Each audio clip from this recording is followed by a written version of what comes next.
The greatest feeling you can get in a gym, or the most satisfying feeling you can get in the gym, is the pump. Let's say you train your biceps. Blood is rushing into your muscles, and that's what we call the pump.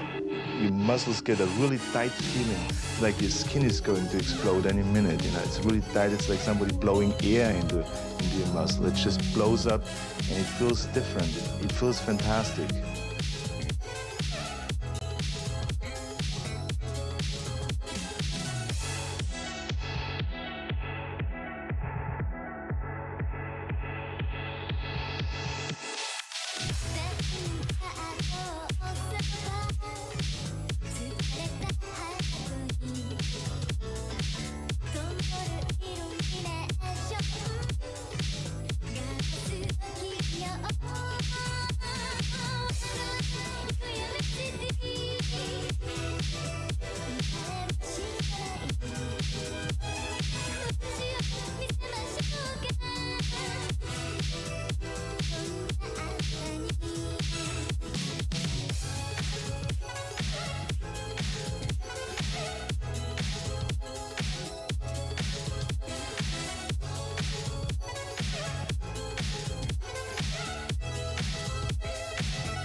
Franco Colombo.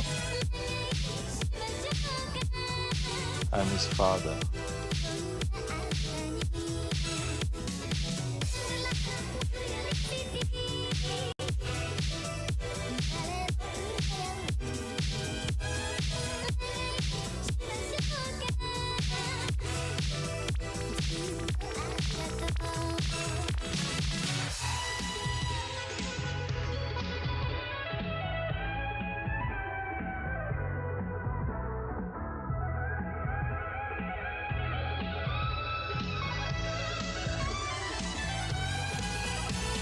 I mean, it's terrific, right?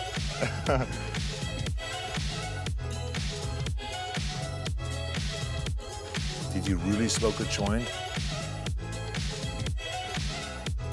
And did he in fact inhale?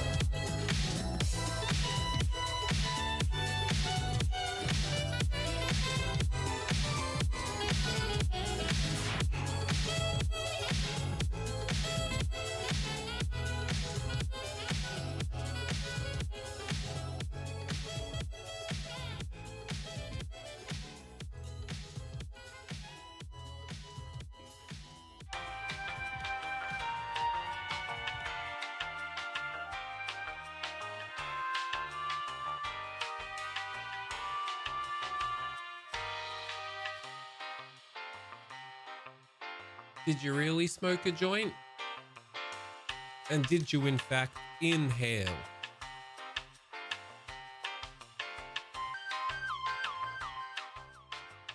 Oi. Oh wait, Durant, 82 whole fucking months. Cheers, cunt. Dark baby. Hello, hello. Buble, Solipsist, what's going on, cunts? It's good to have you here for a cheeky little Saturday Slay the Spire sesh. I thought, why not? You did in fact inhale. That's naughty. Is it naughty? I don't know. Where are we at? Frankie, can you be a sweetheart and can you just be me in real quick? Ugh. Welcome to the dojo, where I've got little apostles to my left, little apostles to my right, and we're fucking ninja style every damn night, folks. Naughty. You know what else is naughty? Doing a little cheeky Slay the Spire together, huh? Where you can chastise me for the incorrect card selections, and I sweat every fucking choice. I've been alright, Durant. Chaos. Oh, wait, Chaos. Have you always had the underscore? Why am I just noticing this? You've not always had the underscore. Why is there an underscore now? Have you Mandala affected my dick? Clean off its hinges? What's going on? Loon Baby, hello. Yes, so what's on the agenda today down here at Wet Industries? Wait, you've always had the underscore? No, you haven't. I'm tripping balls here. Fake Nova, get the fuck out of here, cunt. Some scumbag stole a real name. Wait, I'm so confused. So wait. Yes, as in you haven't always had, I'm confused. Yes, you've always had the underscore. No, you haven't. Yeah, I mean, yes, you always have. Yes, you changed it. Someone.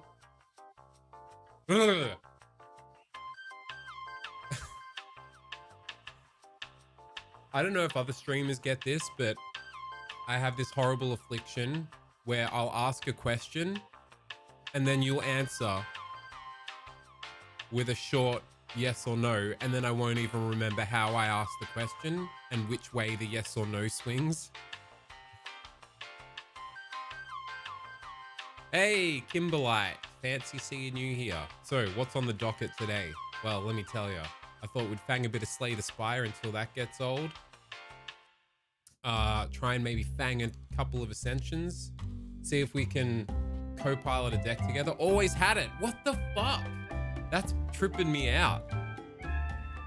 It looks different. I feel like I've been Mandala affected. It's weird as fuck. Anyway, hit a Slay the Spire.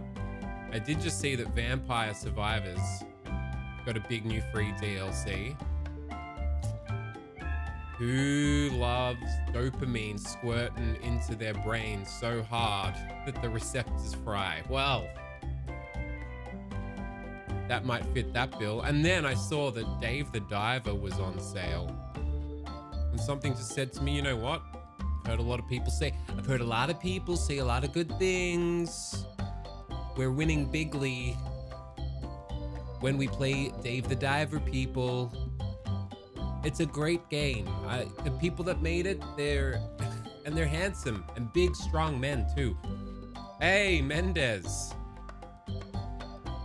It's been a long fucking time, cunt. How are you doing? I'm all right. Riding the bull, feeling the flow, working it. Yeah, Dave the Diver. Seems like it could be cool, and if it's not, we can just tell it to get the fuck out of here and then fuck it off and not touch it anymore. You heard squirt and lost focus? I don't even need to hear squirt and I lose focus. I need to see one pixel change on the screen and I'll lose focus. It's alright, I get the affliction. Anywho, take me to the Spire Zone, Frankie. Thank you very much. There we are. I'm not going to be able to stay for very long. I'm at a derby tournament and I have an early morning. Wait, you're currently at a rink right now? Isn't it noisy as fuck? Kimmy Kim? Chasina! Well, piss on a piece of French toast. If it isn't me second favorite Canadian. Second to my goat. You know my goat. My eggy goat. They're saying play car game. They love their car game. Yes, Groovy.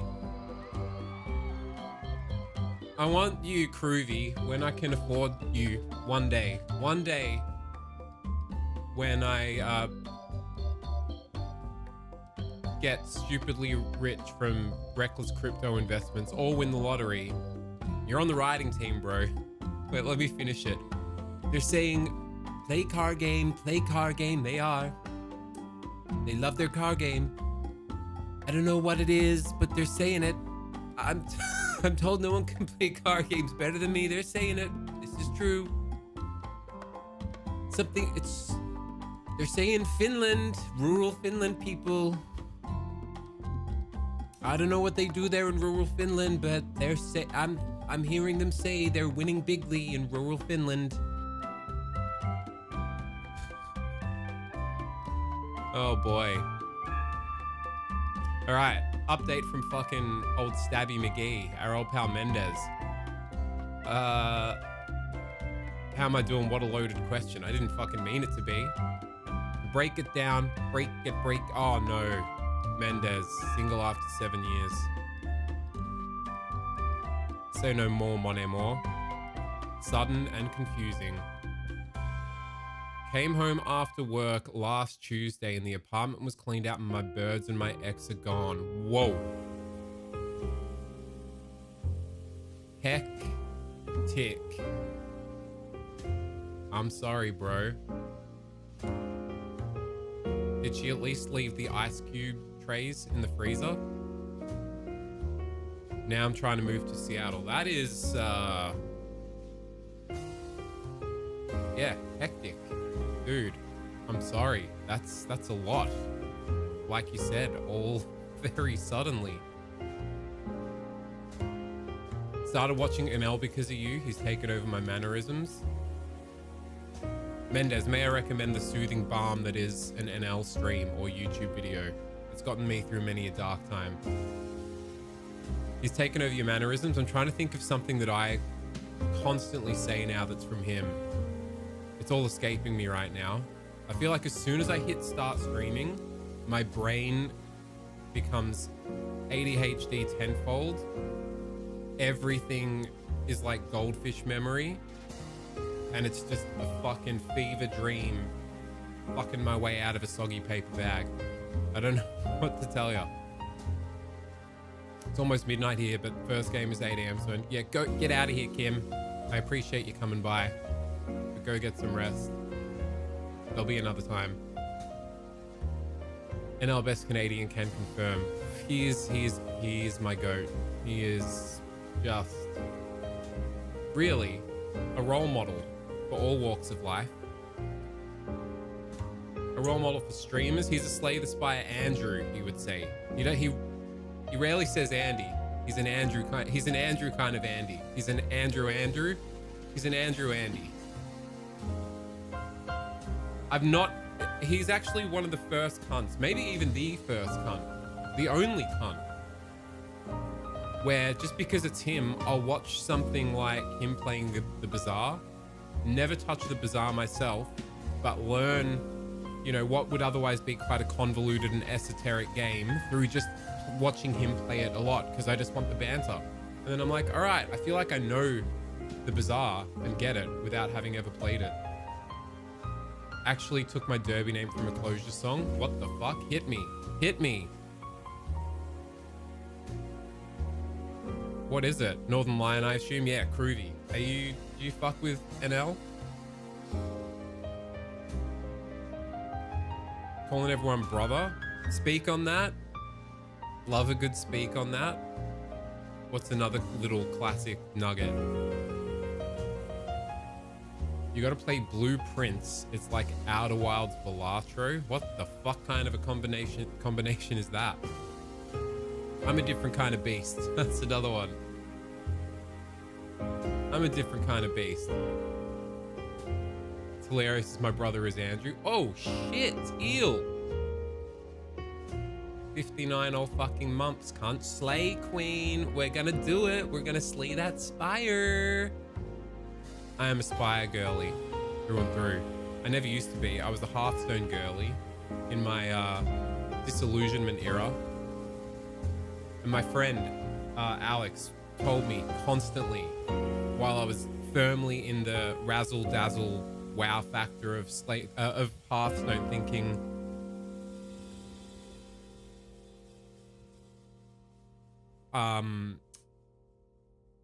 where was I? Where was my brain just snapped? Doesn't matter. It's not important. It's the ramblings of a lunatic. It doesn't matter.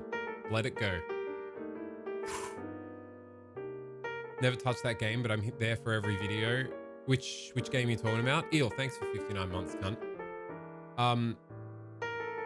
The highest Metacritic game this year so far. Not that reviews are everything. Which game are we talking about? I can't keep up with all the lines of thought. It's too much. Who is NL? The Canadian streamer known as Northern Lion. Saucy Inferno. Oh, that's great. That is fantastic. Never caught one of NL streams, but every clip I've seen of him has been great. He's just one of those cunts that can fucking weapons grade banter, like tactical nuke bant with the most unhinged but also like completely moderate dad takes. It's quite a thing. He is like maybe the only streamer on Twitch that sits in the middle of the Venn diagram of chronically online tapped in with like Zoomer alpha brain rot, and then moderate father that regularly touches grass and has like a very structured and normie life, but not at all. You know what I mean? He exists in this weird Venn diagram that shouldn't exist. I mean to say, by the way, Weddy, we all collectively owe you an apology. Like a year and a half ago, you tried playing Balatro on stream when it was a new thing no one had fucking heard of, and everyone in chat was like, old Resi sleep, what the fuck is this card game? We want car game. Oh yeah, that's right. What the fuck is this card game? We want car game. I do remember that, you fucking cunts. I actually played it then because NL was ahead of the curve then too. And I saw him playing it. I was like, you know what? Let's give it a fucking sniff. You were right. You knew it was destined for greatness. Well, again, I can't take the credit because I just fucking copied Northern Lion. Saw him playing it. Hey, Organist baby. How's it going, cunt? Blue Prince is the highest Metacritic game this year. Is it on Steam? I'm intrigued. No, I don't think that's a hot take. I think that's completely reasonable. Deal. I think Balatro is like more of this like distillation to just the raw essence of what Slay the Spire is in a quite a different way, but like Slay the Spire has the pageantry. It's got the flair. It's got the, you know, we're in a world. There's some sort of pseudo narrative. There's some kind of lore. You know, and Balatro is just fucking, hey, I'm the funny Joker. Play some poker in your VR headset in this Fifth Element world you live in. That's my headcanon.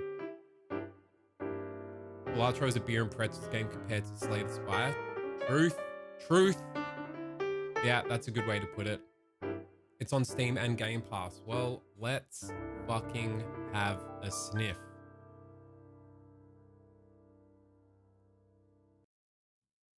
What the hell is this? What the fuck is Inzio? Every life becomes a story. Create your unique story by closing Steam and shutting down the PC and writing it in the annals of history of real life. Customize characters and build houses. What the? Using Inzoi? I said Inzio. Nope, never mind. All right, we're an Inzoi main channel now. Easy, and of course, look, what the hell is this? They have like some shitty Canva style website within the game. Oh my fucking God, what?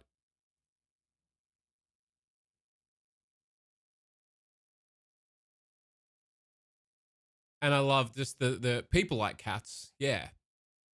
People love cats. Let's just slam a cat there. I'm sure there's nothing to do with cats in the game.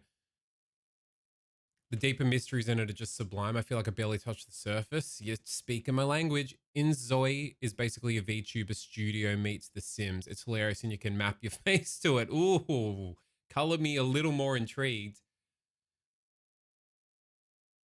I'm a joker. Play some poker. Take a girl home, then you can poker. Place your face in her chest, then you can motor. Bars. This is the new Sims where you can steal kids and used to be able to run them over. Wait, what?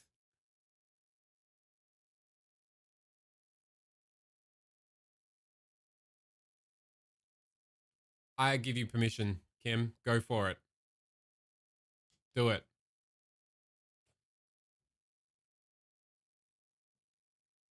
Very positive reviews. Wait. Oh, hell yeah. Wait, so you can scan your face in and it basically looks... Wait, let's just see a video. I'm sorry, it caught my eye. This shit. What the fuck is going on here?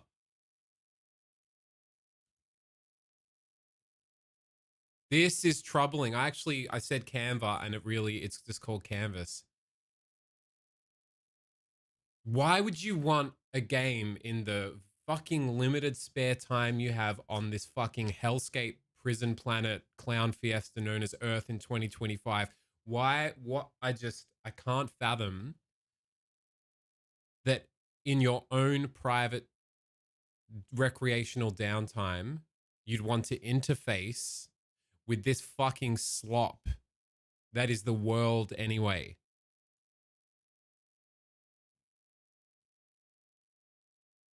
First patch was you can no longer kill children with car. Boo! Fun police! Boo! Stop playing poker with the Joker. Start playing Slay the Spire. STS, sorry. STS with the best. That's very NL coded as well, Groovy. You have been watching him, haven't you? Nighty night, Kim.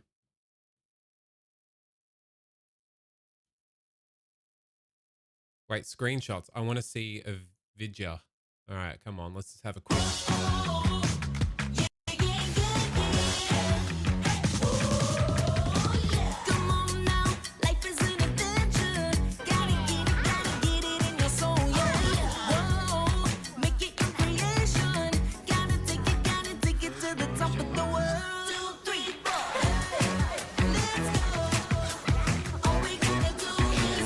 They already put me in there. How cool is that?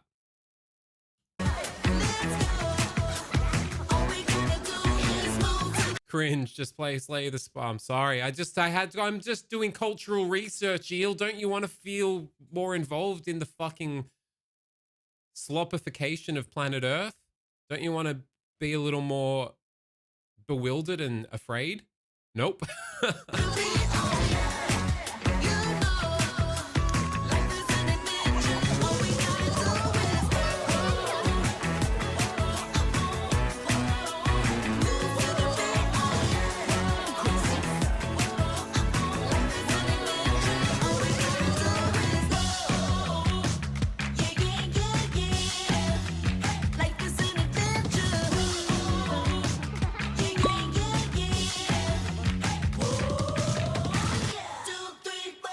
Oh, welcome to our shitty future.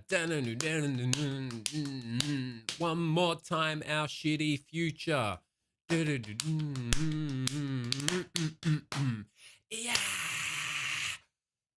Know that song? Know what I'm saying? There we go. I knew that'd bubble to the surface eventually. He loves to say, know what I'm saying. He loves to go on a little fucking sing-song tangent. Know what I'm saying? Know what I'm talking about? What is this? This is Inzoi, Madison, where every life becomes a story. It's basically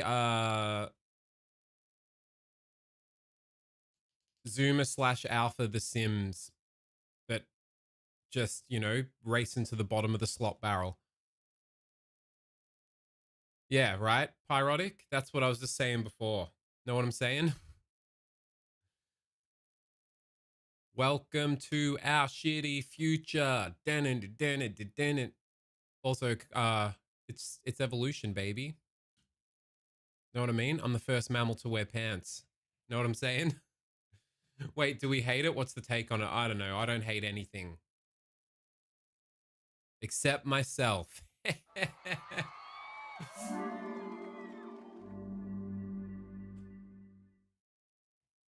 Need a game like this called Benzoi that's exactly the same, except your character has severe anxiety. Continue. We're in the middle of a run. I should just abandon it. We can't fucking... Oh, I forgot to look at blueprints. Hold the phone. Blueprints believe in shit. I'm sorry, it cave. You know?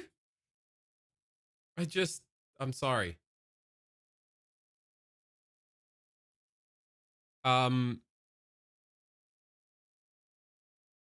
So glad we have the audience to help lighten the self-deprecating blows, and it's hand-free audience technology. Like I can just be like, that.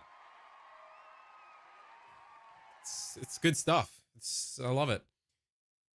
I got distracted. All right. I swear to God, streaming is actually fucking for certain rot-filled brains like mine. It amps up. It's like it's a health hazard.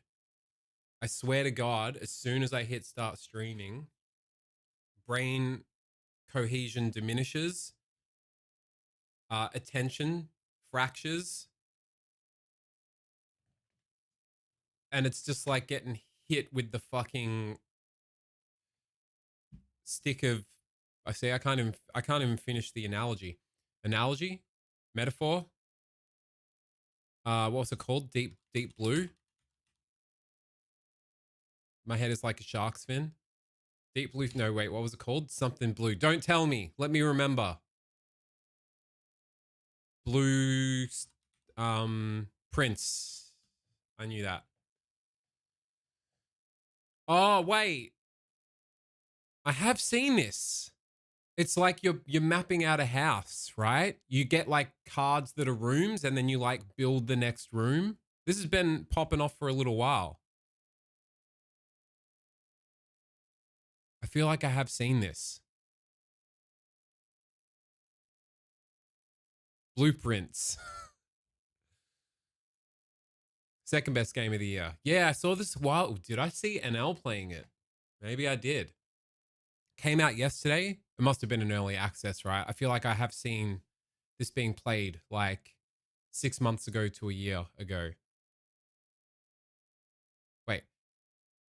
Came out yesterday and you're already able to tell me it's like the experience of the year and a really cool, deep mystery. Welcome to Mount Holly, where every dawn unveils a new mystery. Navigate through shifting corridors and ever-changing plempies in this genre-defying strategy puzzle adventure. But will your unpredictable path lead you to the rumored Room 46? Dun, dun, dun. Release trailer. Let's give it a sniff. To the architect, an empty blueprint represents a world of possibilities. I'm tripping balls. Between Kingdom Come Deliverance, the music that was in, I need to do a sound test. I feel like everything sounds doubled. Are you hearing that? Kingdom Come Deliverance, all the sounds sound like the voice sounds like, all right, let's just finish this.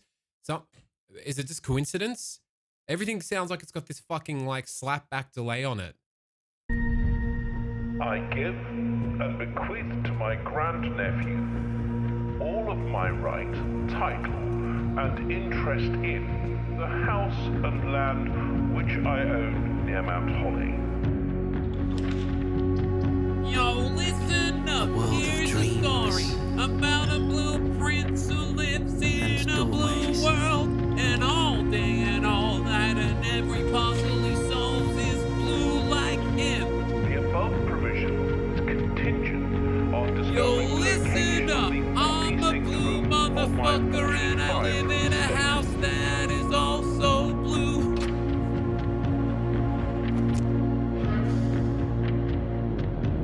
I suspect you wish me. Yes, very mysterious, very intriguing. I'm into it. I'll bang it on the wish list so I don't forget it. $40 Australian. That's not too bad. I need to hear something else with dialogue. What's another trailer? Call of Duty. I just need to hear. I'm tripping balls and I'm like, is the fucking audio doubling? Black Ops 6? Christ almighty.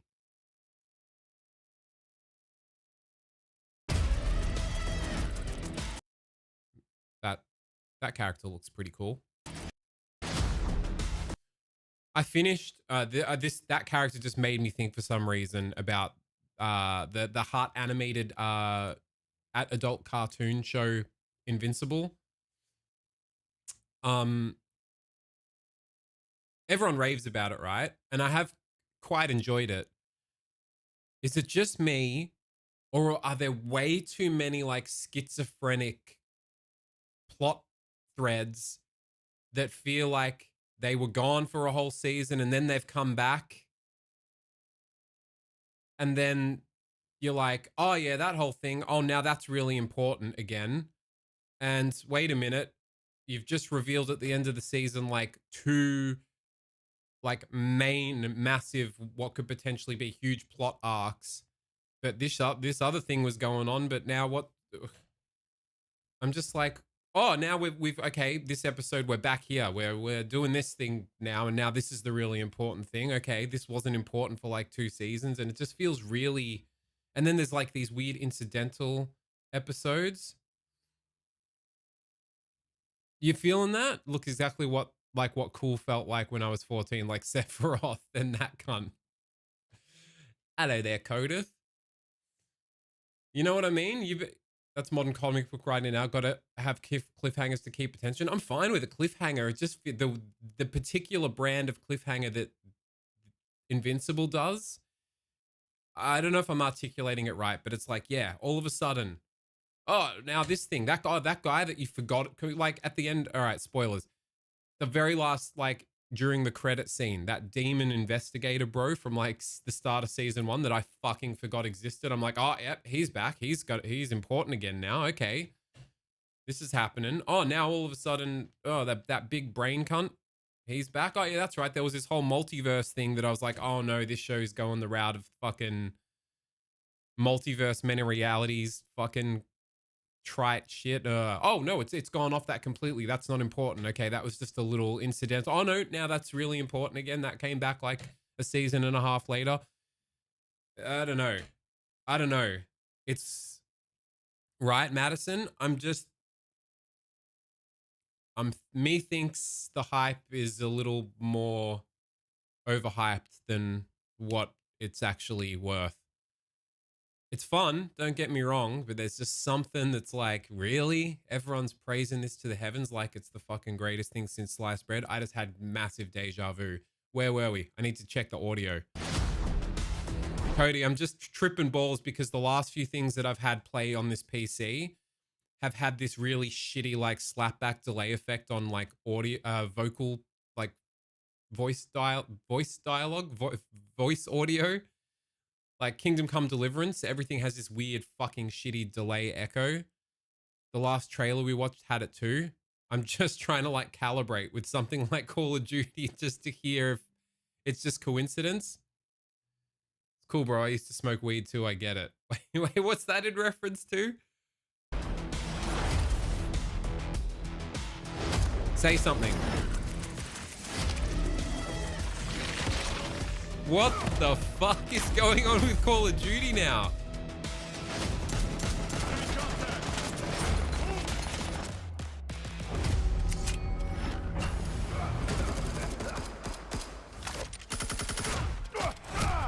I just wanted to hear some dialogue, please. Say something.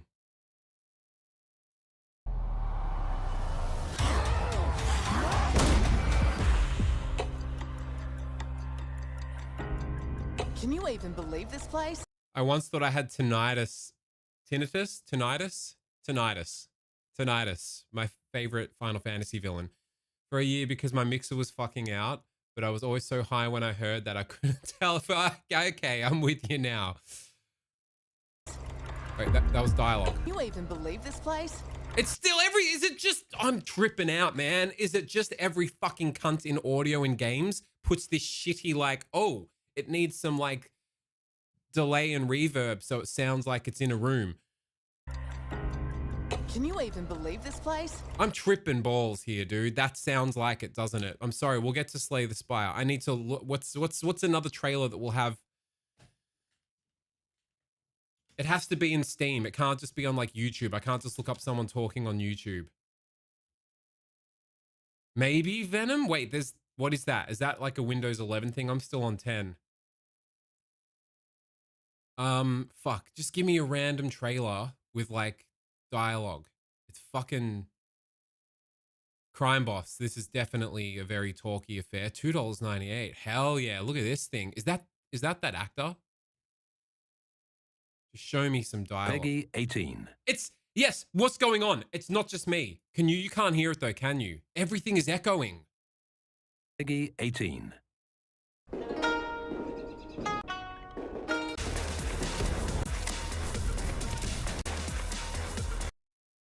All right, let me just... Arnie, can you say something for me real quick? Let's create some drama, some conflict. Let's create a villain. Let's create a hero. Let's create the guy that has the psychological power over people. Let's create the guy the guys that fall for it and they wipe out because of it. Let's have guys putting tricks on each other in the gym when they're training, when they're 500 pounds on the back. What can they do to each other? Those are the kind of things I like to see. Monitor and output. Maybe just monitor only? No, monitor off. Let me hear the difference. 18. Oh, that's better. Can you still hear it? Oh my God, I fixed it. For some reason, it was on monitor and output. So I was hearing it doubled up. Oh my God. I was sooking about the fucking Kingdom Come dialogue this whole time. And the poor cunts were copping heat for nothing. It was me. I'm sorry, Kingdom Come Deliverance. I was fucking railing on them, saying the fucking audio in this game sucks dick. How the fuck is everyone saying it so...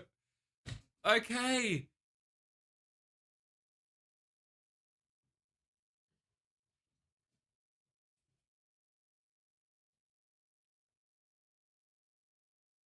Oh, wait, Chuck Norris is in this? And you guys can still hear this, right? Peggy 18. Oh, that's so much better. It wasn't... I'm sorry, Kingdom Come Deliverance. It wasn't your fault. I updated OBS yesterday, did an entire show at 2,500 kilobits per second because settings just fucking changed. Don't you love it? This is why I have update fucking PTSD and never do it, which makes it worse, which reinforces the PTSD because the longer you leave the update sitting there, the more drastic the changes are, which then breaks everything in StreamerBot and breaks all the plugins that you need to download updates for as well in line with the OBS updates. It's like, oh, move transitions completely works differently now. All the fucking transition sequences you made completely fucked up. Speaking of, fuck it, we're not getting to Slay the Spire ever. I can actually run an instance of my old OBS setup with all the crazy shit like the Frankie fucking Mama's Marinara printer and stuff. Do you want to see how some of that shit worked? It is fucking insane. I forgot how fucking down the rabbit hole with insanity I went building that shit and why I've been reluctant to rebuild it all since like doing a fresh ground up start. But I have started working on it again. Mono, my sweet prince. What's going on, cunt? I've made that version of OBS portable so I can bring it up now. I want to show you because I've started working on shit again. Brucey's been inspiring me to fucking light a fire up under my ass again. That's why we've got like the new Apostles now, the all new fucking multi-layered Monty Python Apostles. So can you imagine the next generation Apostles to the left and right sequence? I'll show you. Can I just show you what I did as one example? Let me bring it up. Old OBS. Can I just fucking show you what I did for the printer to work? Literally sat there manually programming the movement of the paper to like print the paper in time with a dot matrix printer sound effect I had. So like literally finessing in milliseconds. Like, okay, paper move step 4. Okay, I think it's about... Oh, I can hear myself doubled now. I'll just take one ear out. Remind me later. Cancel.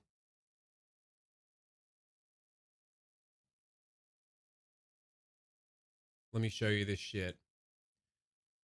How do I bring it up? You won't be able to hear it either, will you? Fuck. All right, let me figure out how to make you hear it.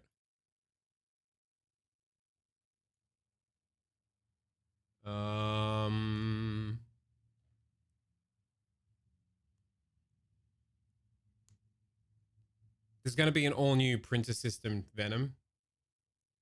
Brucey, the sick cunt's helping me wrangle it. All right, so add application audio capture, old OBS.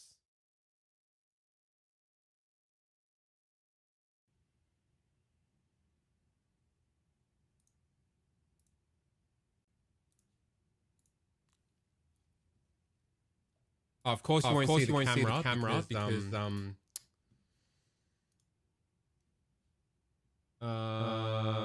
because this OBS is using it now. Fucking window capture, application capture.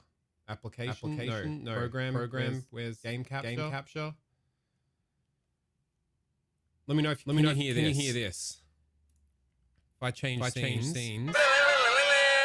Did you hear that? Did you hear that?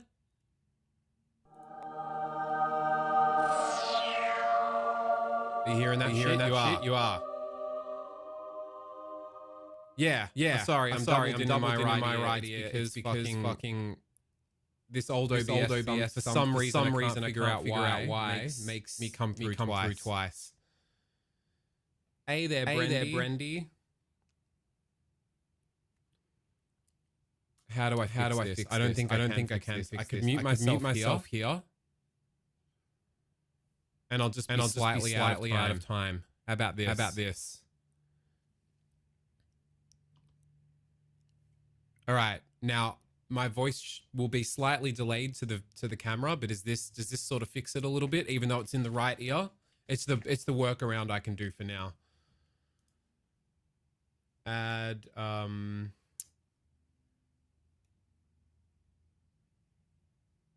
fixed and not delayed. That's fucking weird. Well, whatever. We'll just roll with it.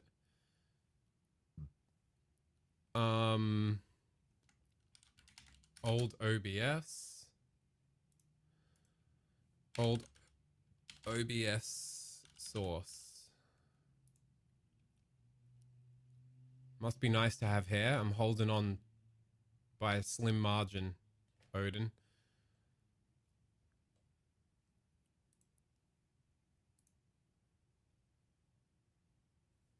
Oh, of course, it's like the monitor's too big.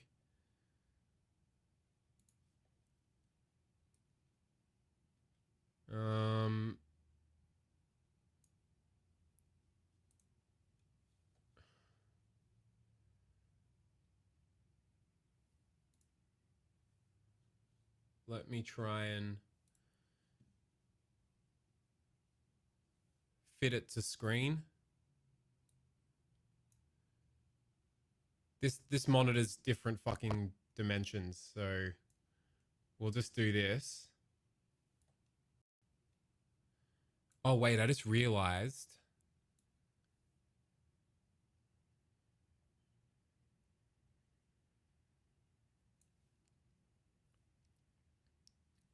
that you might not see the sub windows that come up.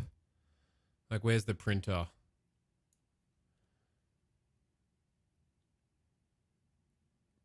Printer nested. Now, if I go filters, yeah, you can't see the filter screen that comes up. Light mode shaming is a hate crime. All right, we have to do this a different way.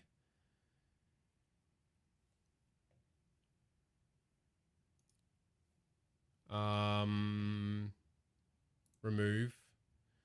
We just have to do a good old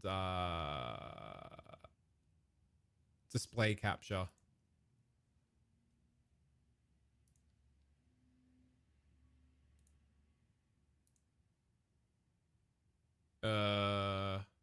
Capture method. Which one is it?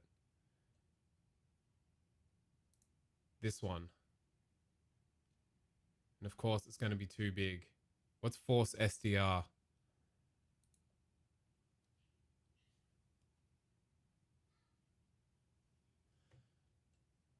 How do I just...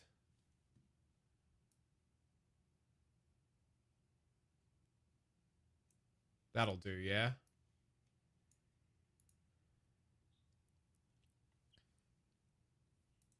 All right, so let me show you some shit. This printer scene. See this group here with the paper in it? Oh, it's not visible for some reason. Why is it not visible?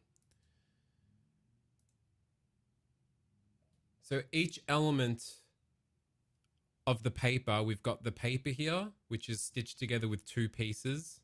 Wait, let's actually, fuck, which one is the one where it starts going?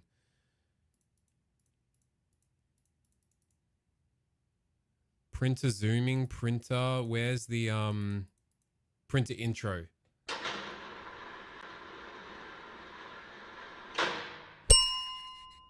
Why is the paper there? Wait.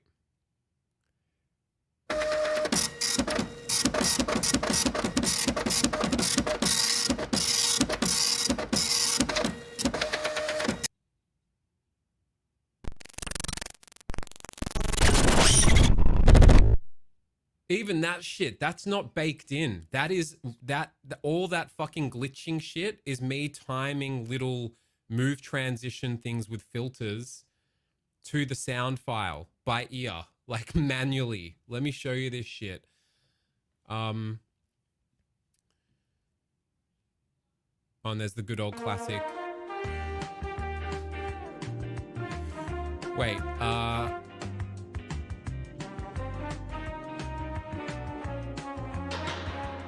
like this here. I don't even remember how I tilted that and made it move perfectly. Fuck, it's insane. Like, look at this, filters. Oh, here we go. Yeah, this is where all the paper positions are. So this is literally source, paper, which is this group here, which governs the paper coming up out of the printer. Because as you can see, I've got... Oh yeah, printer nested is in there. Why is paper in there too? Oh, it's such a mess the way I built shit. So you can see like paper at bottom. This is the position of the paper in the scene. I've got it set to... It goes for 300 milliseconds. It eases in and out with a cubic fucking easing function. Then, next move on move end. Wait, paper position 2 is what kicks it off. So it goes back to bottom when the filter is not showing anywhere, meaning when I go off the scene, it resets back to this bottom position. You'll see here if I do this. No, didn't work. Are these not the correct ones? Wait, where's the actual... Is the broom in this one? Oh yeah, you can see here, all these are like, this is how you program these move sequences in OBS. You can see here, broom entry. So the start trigger for the broom to come in is when this filter is being displayed anywhere at all. So when you switch to this scene, it kicks off the broom entry, which also triggers in sync with the broom motor sound. Right? Then... From broom entry, it moves to the broom whack. So when broom entry finishes, which takes 4 seconds, broom whack triggers. And I can manually trigger it. See that? See how it does like a recoil and goes, boop? That's because I've set the easing function to back. And then the next move is reversing that. So it's like it goes bloop and then recoils back up. And these ones are just to turn on... Wait, what's whoosh even? I think this might be... Source, whoosh. Oh, that's the like karate chop whoosh sound. So this literally just turns on the whoosh sound in the scene. Which it didn't work, I think. There are a lot of things that contingent on starting the whole process by going into the scene. But look at all these paper positions. Literally, every single fucking one is like, okay, 200 milliseconds with the next like dot matrix fucking in the sound effect. I had to finesse this all by ear. So I was manually tweaking the movement durations and the length of movement based on the sound. And like, you know, it took hours going back and going, oh, that step is a little too long. It doesn't look quite like it gels with the sound.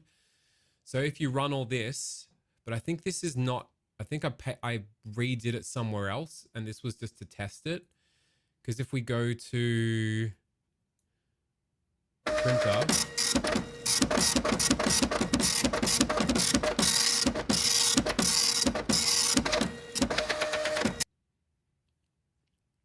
also, I don't know why Tyrone Poo being on is permanently on.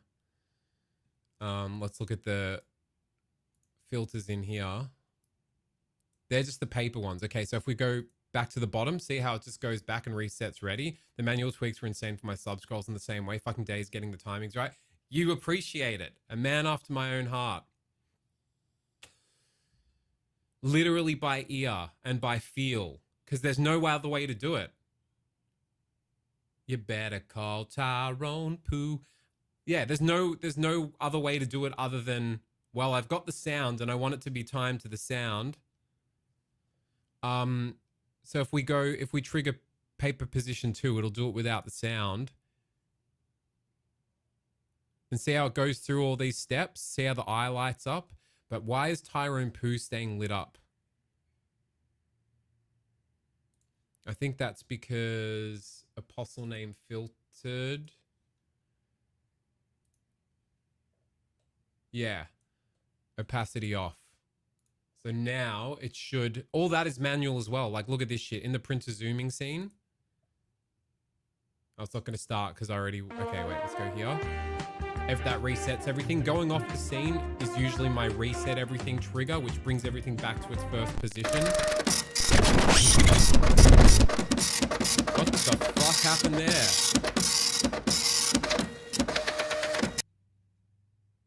Then this should start crackling and yep, go on. But the other shit didn't happen. See how the other, you can see how it's all modular and it's not hard baked because the other thing triggered for some reason at the wrong time. Oh yeah, no camera. So we'll just go off it. That should reset everything.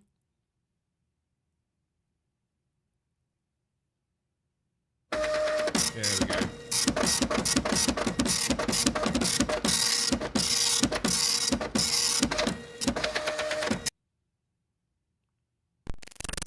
Then that starts to start. Then that. So what's all that? Let's have a look. Printer zooming. Filters on the scene itself. This is everything that governs, like, shake.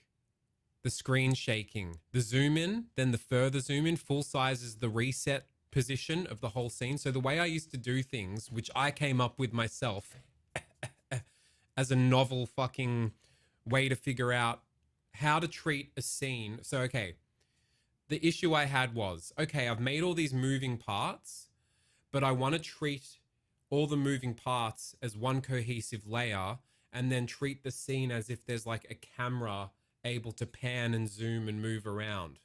How would I do that? So I came up with the idea. I was like, will this fucking work? Oh my God, it does fucking work. You build one scene with all the elements that move and have move transition sequences. Then you nest that scene. So see how I've got printer here nested inside this scene called printer zooming.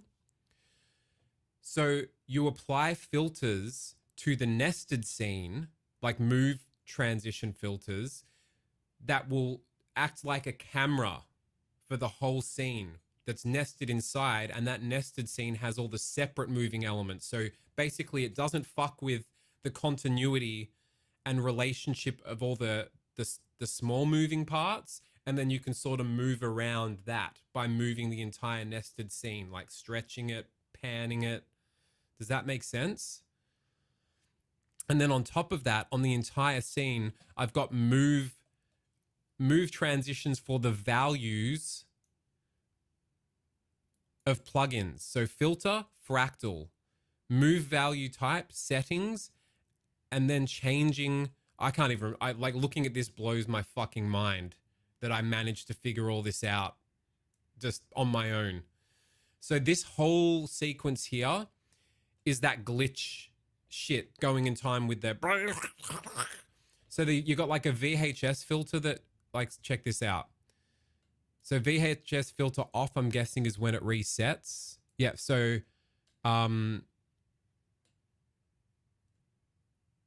let's have a look. So fractal, what is fractal? Fractal start. It's probably got a huge delay on it because it's got to wait until the sound. Yeah, there's a 12.9 second delay on it. I think fractal might be this. And there's a 12, oh no, it's that. See how that comes on? And it's got a 12.9 second delay because it has to wait for the printer to do its thing in the zoom in. Then that color shit happens, which is just like changing the parameters with a move value filter. The VHS noise. Again, I think it might be 12.9 second delay, of course, makes sense. So this just turns it on. This activate filter is like, okay, we're turning on. Where is it? Yeah, so it gets the value. So basically when you do, you've got move transitions, which move sources around. Then you've got move filter values, which looks at another filter in here. So this one is looking at VHS noise, and it's going, all right, I'm grabbing all the parameters in that filter, which are these here, and then I'm going to tweak the values over a set amount of time. It's the most beautiful on-brand thing for all this digital wizardry and meticulous planning to perfect a system that spits out Tyrone poo. So basically, if we activate this, it says to the VHS filter, go to these parameters, which starts it off lightly, then go to these parameters in the filter, which makes it more intense. Then, oh yeah, intense was like, I think when it does one little thing in time with the sound, then it goes back to being dull. Then it ramps up for the end, which transitions to the name reveal scene. So let's see what happens when we hit activate on this one.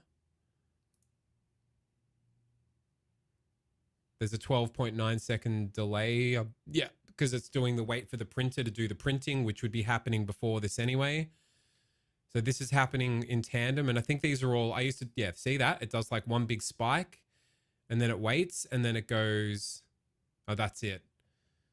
Word crackle, which is this. Word crackle off. I just cannot believe I did this shit. Oh yeah, shake as well. There's like a shake that happens. So this one would activate the shake. Again, I think it needs to wait 12.9 seconds. Yep. These fucking convoluted ass sequences. Then the shake goes.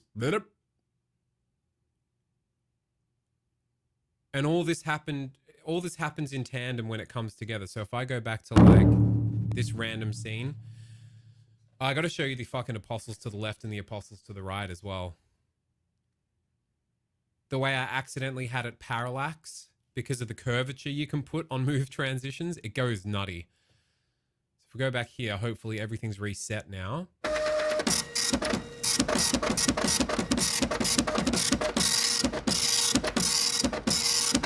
And the way, so do you get what I mean now about how it can zoom in while other things are moving independently? Because you're moving a nested scene as one flat layer, treating it like a camera zoom and pan layer.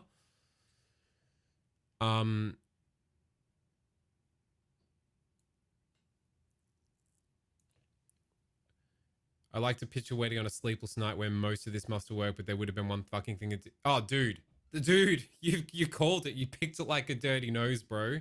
So many times there'd just be this bug up my ass, and I actually would lay awake, racking my brain. And that was a massive eureka light bulb moment. I was like, I've never seen anyone do that. I wonder if it works. Where it was like, you build all the moving parts in one scene, you nest that scene in another scene, then you move the nested scene around, which has all the moving parts in it, and you get like a camera effect, where it's like there's independent movement looking and focusing on other shit. Then if we go back here,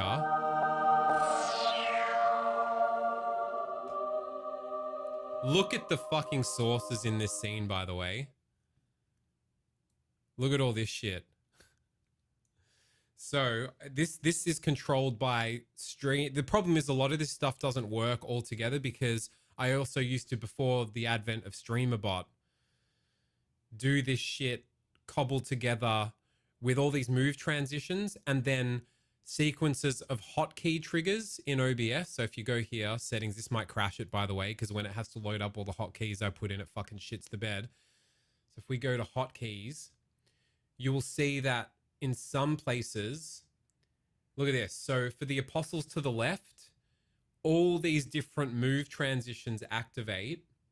So these are all move transition filters, all activated by Control-Alt-Numpad 1. So when I press the StreamerBot button, the Stream Deck button, it goes cue this hotkey, which moves all these fucking move transitions, because that's what I've assigned them to as hotkeys, which is a really bad way to do it because now I've lost all that info on Stream Deck.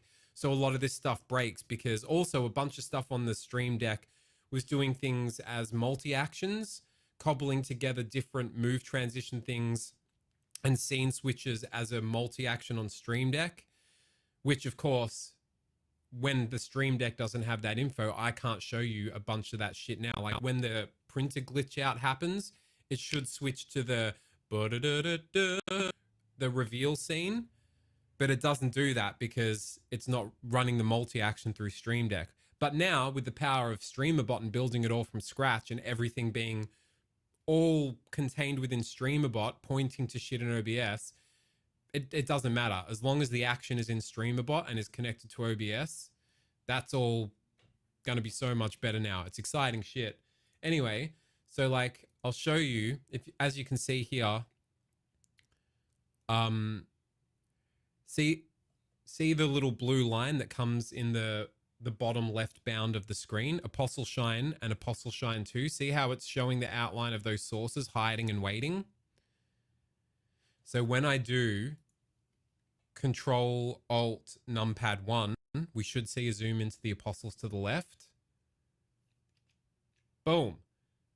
And you don't get to see it because this OBS is using the camera right now, but because the two sources move with a slightly different curvature dictated by move transitions, it gives it this sort of parallax, like actual 3D effect, because the apostles sort of go and the camera sort of goes a little out of sync with a little bit of a curve. So it's like there's some like, and that was completely accidental parallax. And this shine, let me show you this shit. This shine is a static PNG. I'm just showing you what you can do, kids, when you fucking don't chronically doubt yourself and worry that nothing you ever do is good enough and actually just go send it mode. It's a good zone to be in. I'm trying to get back there. Is it the Apostle Shine 2 properties? Wait, I got to go to filters.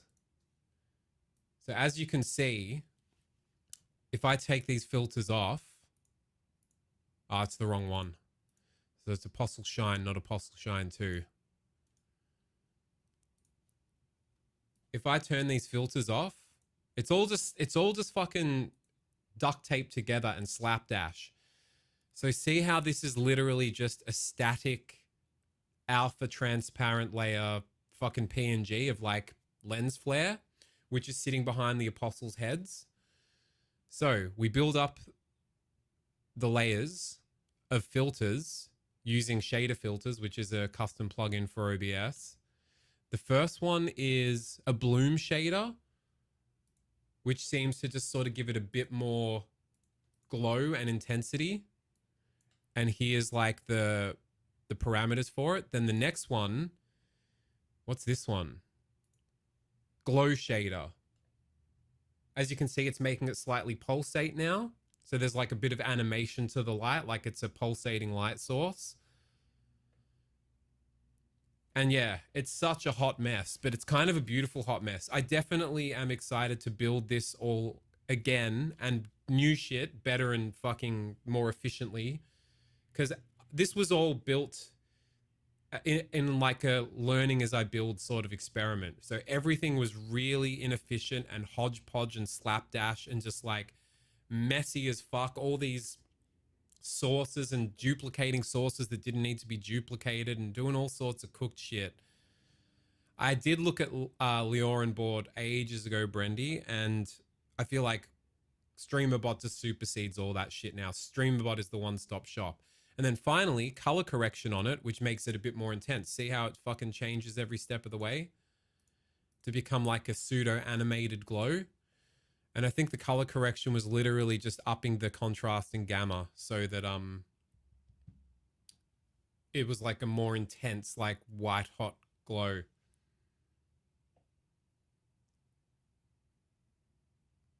One second.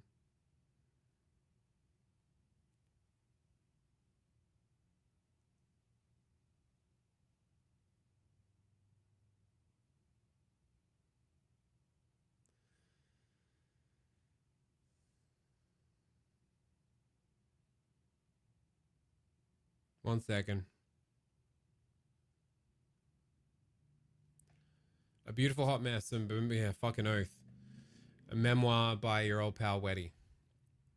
Oh, I just realized you couldn't see the fucking list of filters. So yeah, the 3 different filters built up makes it like a pseudo. And then something Brucey was showing me that I didn't even realize.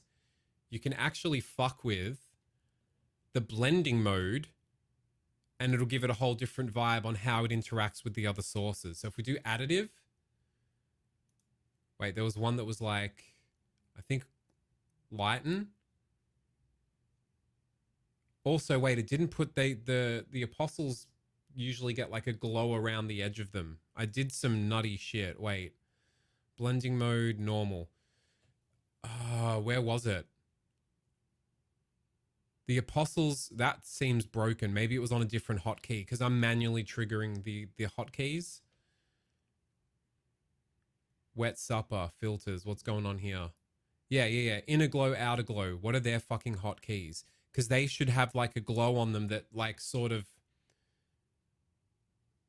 kind of fakes that the like light is like making the edge of their outline glow.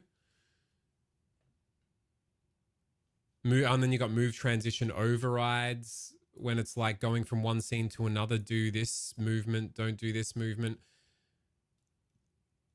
Wait. Control Alt 1. Where is settings? Hotkeys.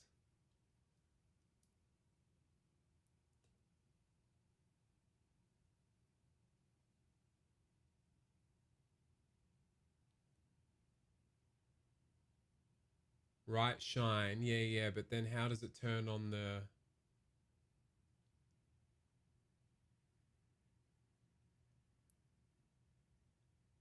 Fuck me, this is so... what's it called? It's called Wet Supper. Is that like... Yeah, Inner Glow. Control Alt Shift 1.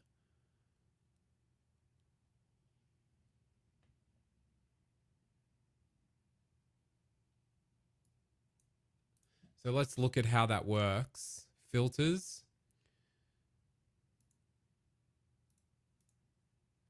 I think it's like reverse. Okay, so wait. Next move is reverse. Oh yeah, and there's a time. Start delay 300 milliseconds and then it reverses.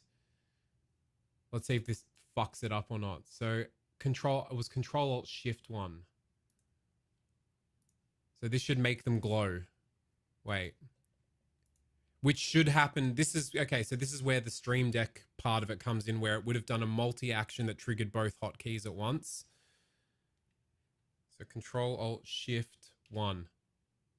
It didn't do it. Let's try that again. Was that, wait, was that what it was? Could you read that? Was it Control Alt Shift 1? I don't know what the fuck's going on. Wait. I'm just going down the rabbit hole in memory lane with you cunts. I hope it's somewhat interesting and insightful.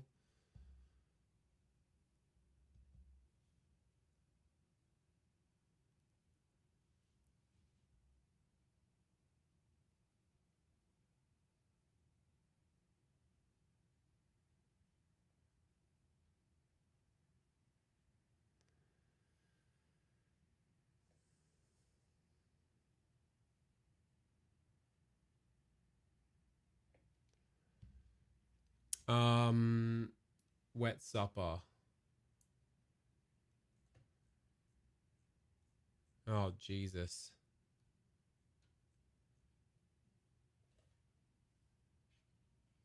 Control Alt Shift +1, not number pad 1.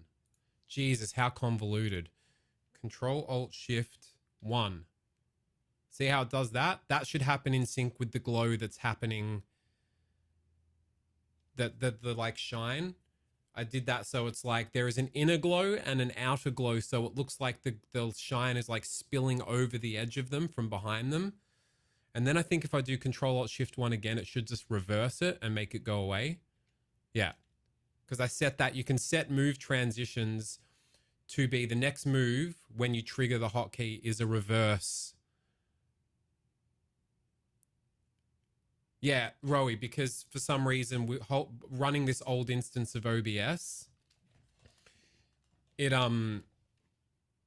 doubles up my mic for some reason and puts it in the right channel, and I can't figure out why. So the workaround was just mute myself in the live instance of OBS while I'm showing this OBS. So boom, comes on. Boom, it reverses, it goes off. And then you got the apostles to the right as well, which is... And then when you press that same hotkey, it reverses the sequence. Wait, I can put the glow on at the same time, which was this. And to be fair, I could have gone a step deeper and made the glow around the apostle edge pulse. Actually, I'm pretty disappointed with myself that I didn't do that. Why isn't the fucking glow on the edge of the apostles pulsing in time with the shine behind them? Fucking rookie maneuvers.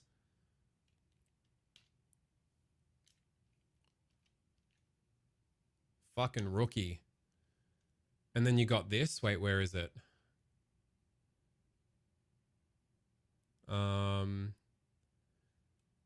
Where's this classic? Not black and white apostles. Apostles.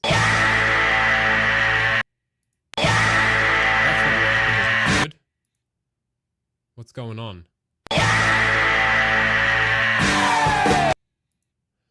That means zoomed apostle power. Something's not on correctly. I wish I could like walk you through this and articulate stuff better. It's just such a fucking convoluted mess. Where's... Oh, and all these scenes. Like now, OBS, the new version of OBS has a plugin where you can have scenes in folders. And everything's way more organized. This is just a fucking hot mess of slop every which way. Nothing grouped or organized correctly.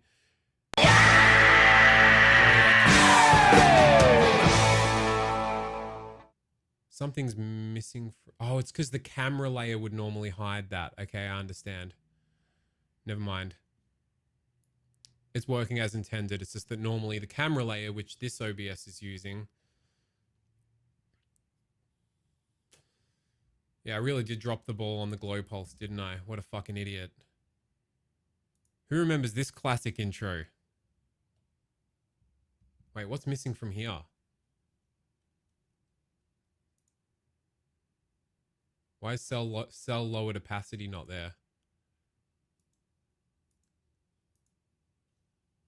Cell lowered opacity. Let's look for that scene.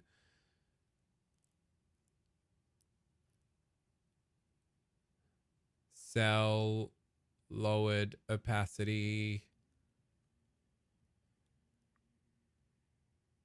Oh, Jesus. I can't find the scenes.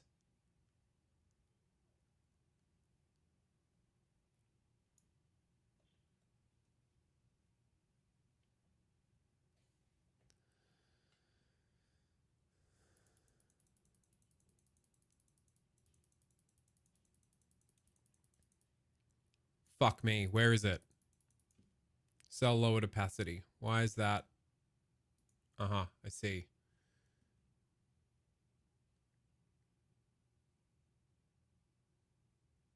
Is that it? Yeah.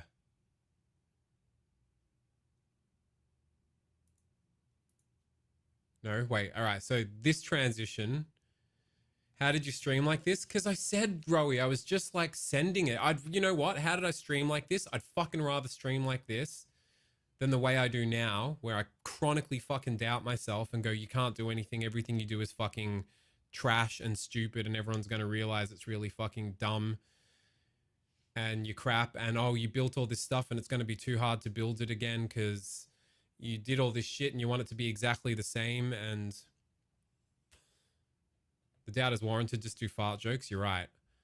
Oh, and this is a whole other thing. Going from scene to scene, having move transition overrides depending on which scene is going to which scene. So for example, the move transitions for these things will behave differently depending on which scene it's coming from and which scene it's going to. And that's all with these filters called move transition override. So when we go here,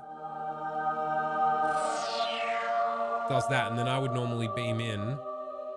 But then, see how going from that scene to this scene, it handles it like that? But when you're going from this scene to that scene, it goes like this.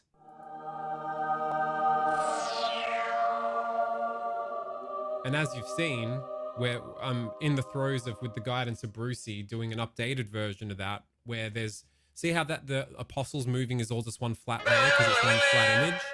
Like, look again, it's just like a simple flat image, right?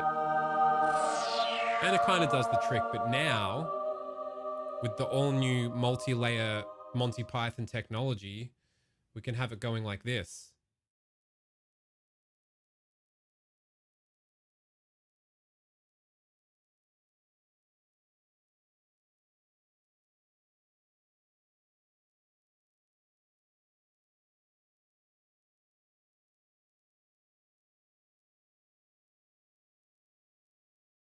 Yeah, I just realized I had the audio not, just to quickly jerry it up, Rowie, I didn't put it in the audio scene. I just quickly put a layer in there. Anyway, that's what's going on with that old OBS. And yeah, how did I stream like that, Rowie? I fucking long for the days where I stream like that. Because even though, yes, it's a fucking hot, messy pile of bin juice, I was just sending it.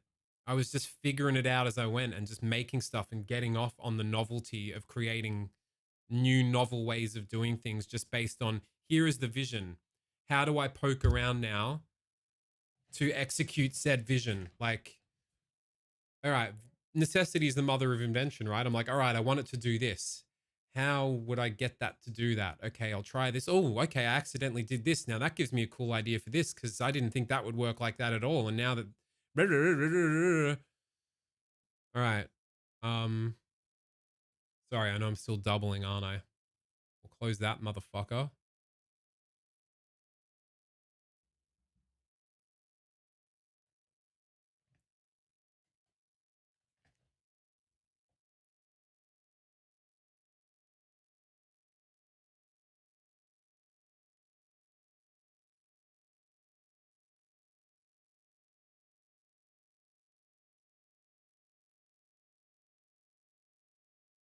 Un moment.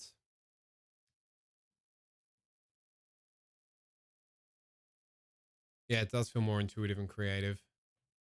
I'm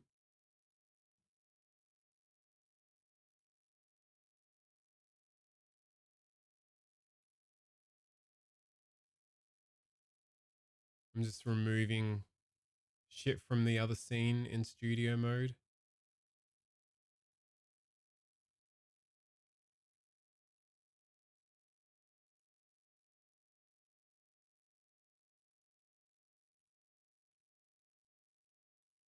All right, we good. Okay, yeah, no worries, Roy. I'll have a look ASAP.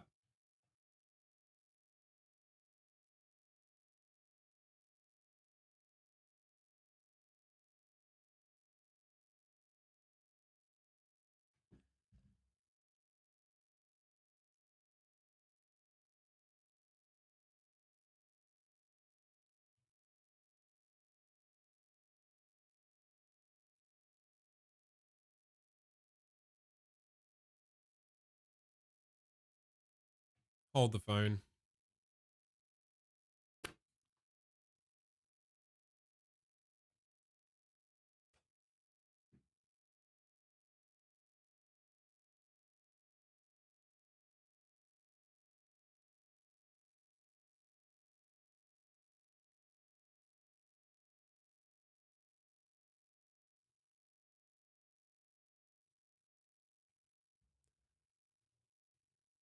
Inspiring, really? It inspires me too to see it as well, because some of those things are so convoluted and like so fucking deep down the rabbit hole as far as all these little micro nuanced little steps and sprinkles. I'm like, how the I was cooking. How the fuck did I manage half of this shit?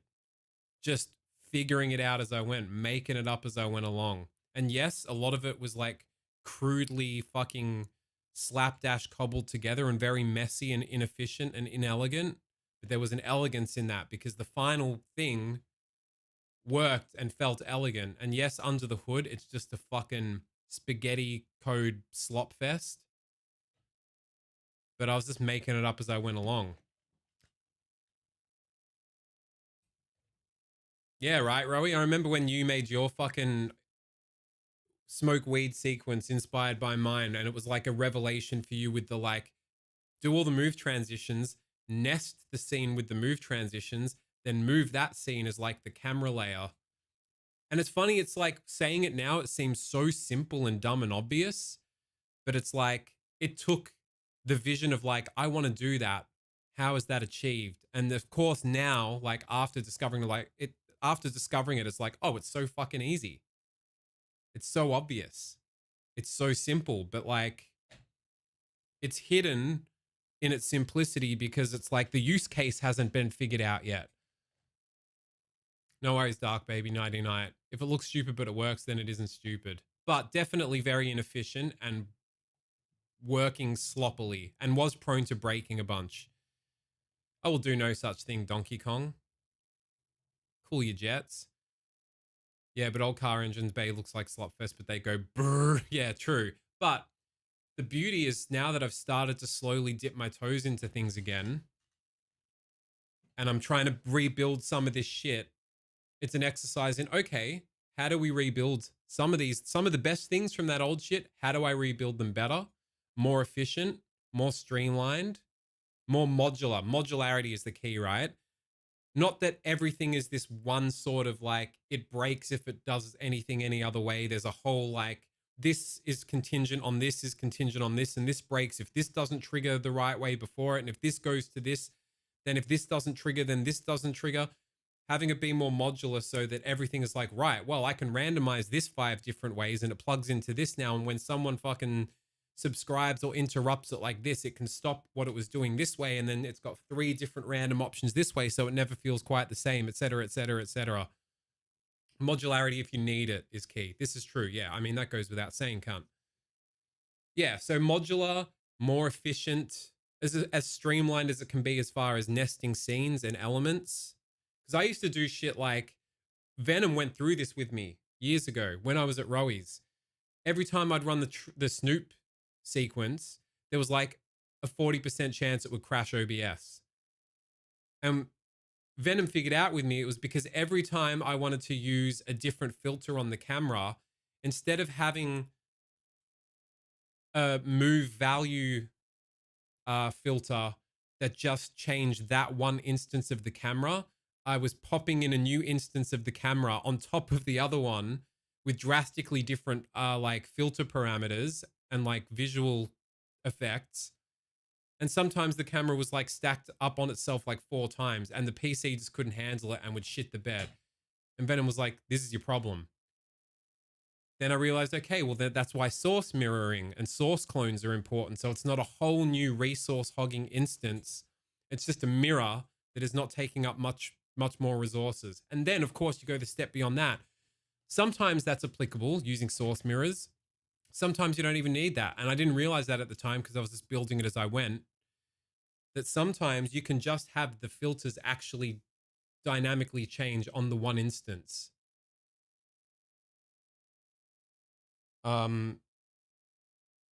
Anyway, I'm getting lost in the source a little bit explaining it all. Yeah, capture card specifically didn't like that, and the camera itself as well. Yeah, so now that I know that shit, it can be built so much fucking better and cooler. And for the longest time, for years now, I've slept on it, chronically avoiding it out of anxiety, going, it's not going to be, it's got to be as cool and it's got to be exactly the same, having this really rigid, anal OCD, like fixed mind approach to it, instead of just going, just experiment and send it again and see what happens. And it'll be new shit that's different, that is potentially even cooler. So don't sweat it being exactly the same and having it all the same. And it's going to be so overwhelming to rebuild everything. Where do I even begin?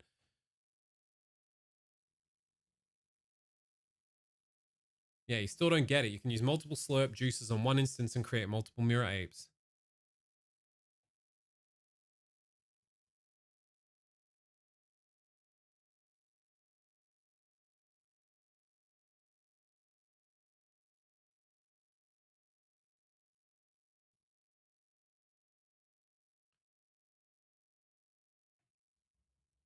Anywho, Peggy 18. This is all good now, isn't it? Peggy 18. Oh, beautiful. Back to fucking... Somehow, Rowie, in updating OBS, it automatically changed my settings for the main gaming PC audio output to monitor and output. So I'm playing Kingdom Come Deliverance and I'm like, why the fuck did they put this shitty slapback delay on all the fucking dialogue? It sounds so fucking shit. Thinking, because it wasn't very apparent in other stuff. It was only on dialogue and I hadn't really played anything else. So I'm like, these stupid idiots thinking that this sounded good. It sounds fucking atrocious. And then I was like watching some trailers on Steam and I'm like, it's happening on this. Am I going insane? Realized, automatically put on fucking output and monitor. And now we can hear the crisp, beautiful, echoless Peggy 18. Mwah. Peggy 18. Let's go slay the spire. Let's go spire. Let's go. Let's go spire. Let's go.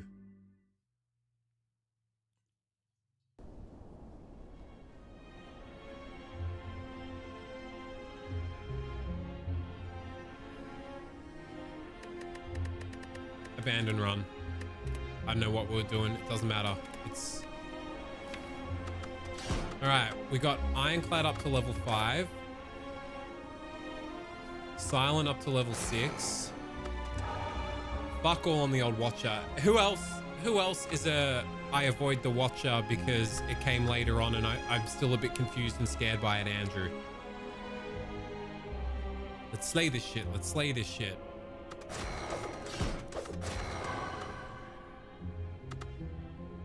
Watcher's the worst character. I'm surely not alone in this. I just avoid the Watcher because it still confuses me a bit, but the only way to stop it confusing me is to play the Watcher more and get used to it. And I'm just like, I don't know about the Watcher. It is the most broken. It's the most OP, right? The damage output you can do is fucking bonkers. Maybe we just, you know what? Let's chronologically, systematically, hydromatically. Why, it's pissed lightning. How about we just systematically go from left to right, up an ascension every time until we can beat Ascension 20. So we start with Ironclad. And this is, I'm talking about long term. I'm not saying like, let's fucking smash this out every day until we get it done. I'm saying every time we revisit this, we'll just chip away at the Ascensions. Hands up in chat if you have no fucking clue what the fuck's going on in Slay the Spire and it's all a bit esoteric and confusing to you. I'd love to know. I beat them on A1 each, then did A20 Defect, Silent, Ironclad, Watcher in that order. You, Organist, it's one of the goats. You really got to get around it. Venom, I'm surprised. Who here has played Slay the Spire? not enough. Boris Johnson, anyone? Forgive me. Forgive me. Anyone here been to Peppa Pig World? Oh, not enough. No clue, gotta be honest. All right, what's the TLDR? Easy way to explain it. Let me see if I can do this. Let me see if I got the fucking juice. Roguelike deck builder. Is that enough? That's the TLDR. Basically, you start up with a class. Each class has their own like flavor. So Ironclad is all about like self-damage, gaining strength, exhausting cards. Strength being, you know, you have like a permanent strength increase, and every attack you do does X amount more based on X strength that you have. It's all about building up strength, also being a tanky cunt with armor. Oh, it actually gives you the remaining soldier. No, so it doesn't actually fucking really tell you. This is just flavor text. Silent is all about things like, you know, sneaky assassin shit. Poison, cycling your deck in hand, like synergies with cards that like give you benefits when you discard cards. Card draw, burst damage, like lots of little burst damage things. Defect has this whole other thing going on with these orbs that you've got to manage that are above your character, and you have cards that like generate orbs and strengthen orbs, and there are different orbs like lightning that just do chip damage at the end of the turn, frost ones that give you armor, plasma orbs that give you more mana for your turn, and then the Watcher is busted as fuck. The Watcher has stances. You can basically shift in and out of stances. The main one being Wrath. Is it Wrath?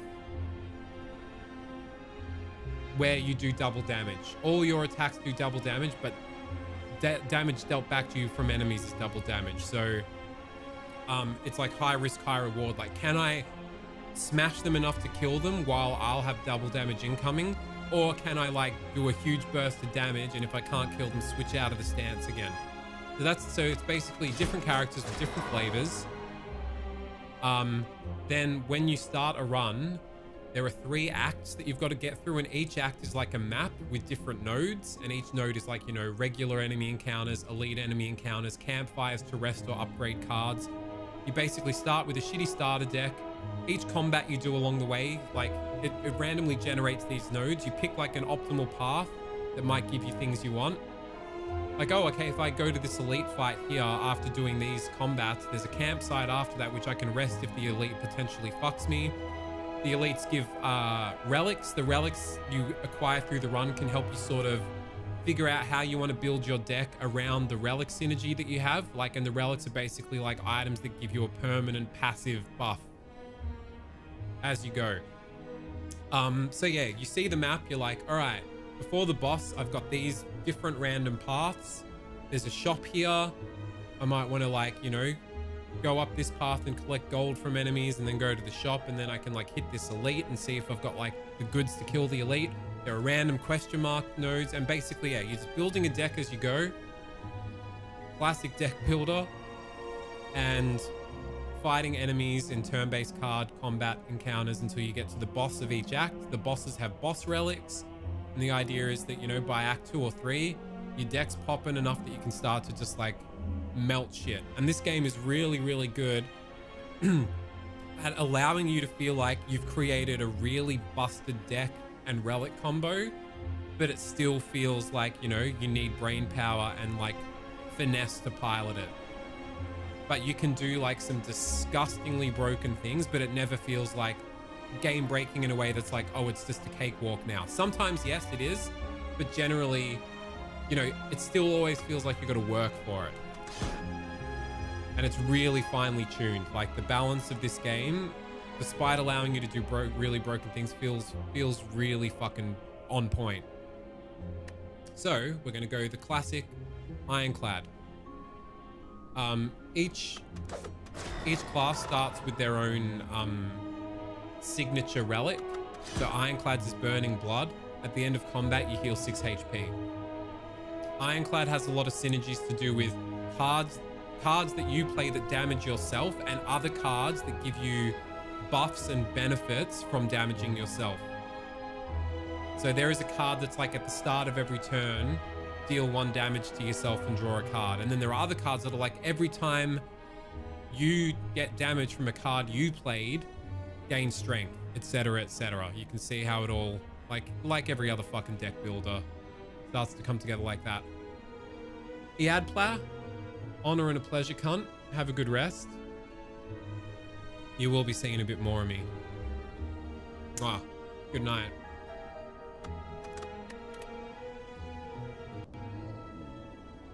Another try, and as you can see, this is all right. Anyone that put their hand up before as to having no fucking clue what's going on in this game, was that sort of a decent enough coherent crash course? I fucking hope.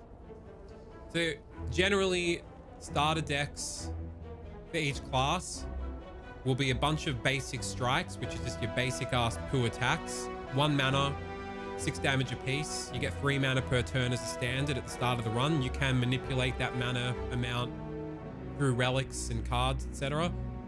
You have some basic ass defenses, which are just your blocks to block attacks. Then you've got usually a flavor for that class card. So the card that the strikes and blocks are always the same with every class, just with different art. And then you'll have a class specific starter card. So Bash is the Ironclad starter specific card. It deals 8 damage, applies 2 vulnerable. What's vulnerable? 2 vulnerable means for 2 turns, the enemy will take 50% more damage from attacks. The vulnerable's fucking sick. It does cost 2 mana though, which is a lot when you've only got 3 to play with. I picked up the basics from watching you play before, but the deeper runs start to get confusing. Well, I'm just trying to... I figured I've never really explained it when I've played it and just assumed everyone knows the fucking drill. But for you cunts that are just wanting to hang out and shoot the shit, but maybe want to kind of not just glaze over with what's going on, I figured it's probably worth just giving a little fucking crash course. If you like this, you probably froth the Latro too. I have frothed it, indeed. Venom, I frothed it on my Switch on tour like a demon. I've done all the challenges bar the no Joker challenge. I'm just like, fuck that, it's too much.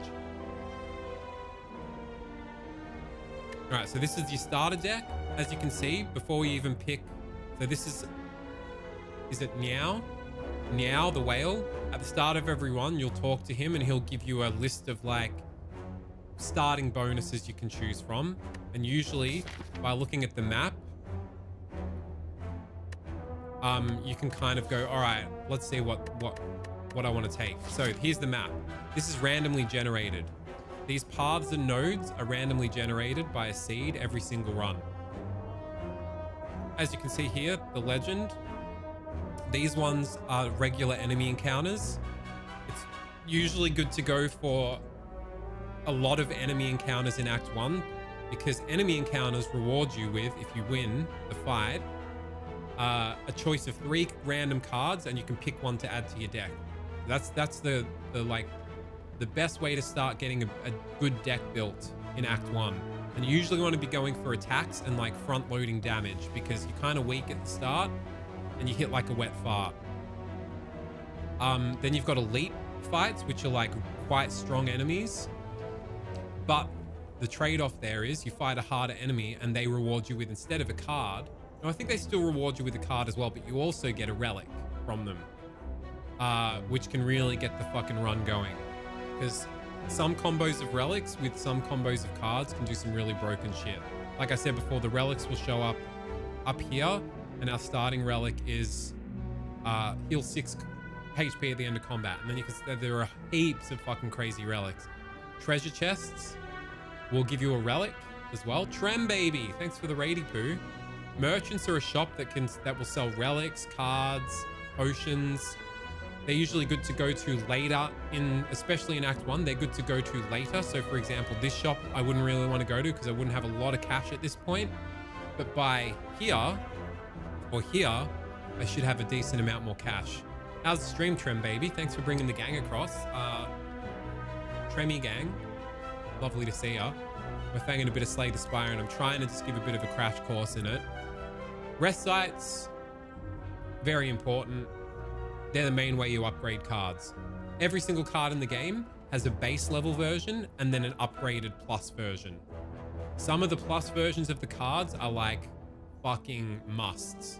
Like some of the cards are pretty mid at their base level, but then when they're plus, they like a whole order of magnitude better. So the idea is when you get to these rest sites, you'd like to be in a good enough position health-wise that you don't have to rest for health at a rest site, and you can just smith a card to upgrade it. Unknowns, these question marks, they're random events. They could be enemy combats, they could be shops, they could be treasure chests, they could be special, unique events that do special, unique things.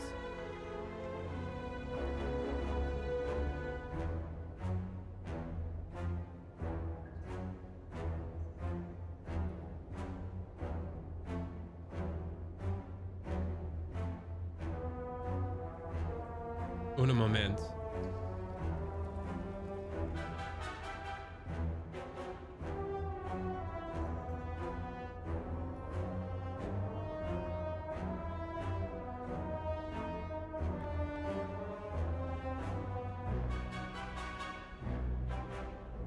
You're gonna slay the spy yourself. You've been grinding defect ascensions too much this week.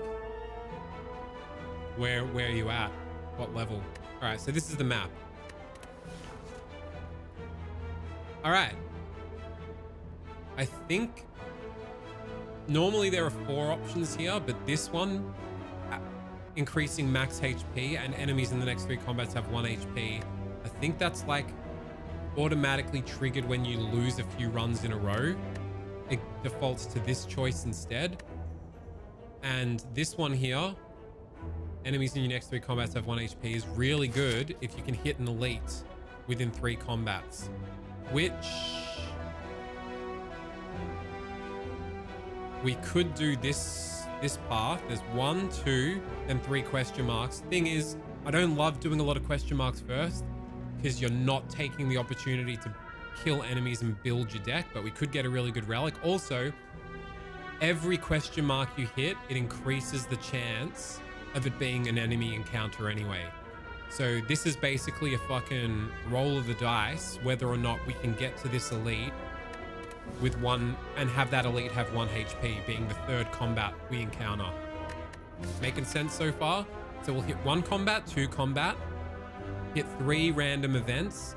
Each one we hit will increase the chance of it being a combat, which will then fuck us for this perk popping off with the elite, meaning that we'll still have that 3rd enemy combat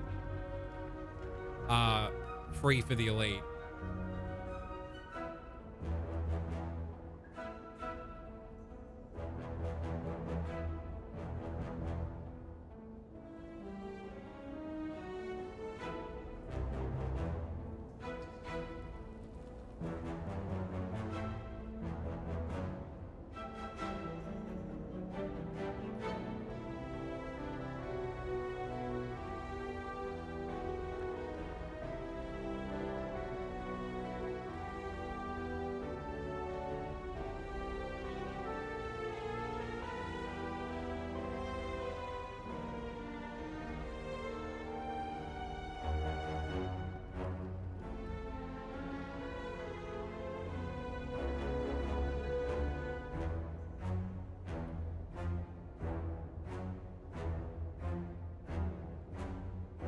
All right, let's try that. Let's just fucking roll the dice, send it.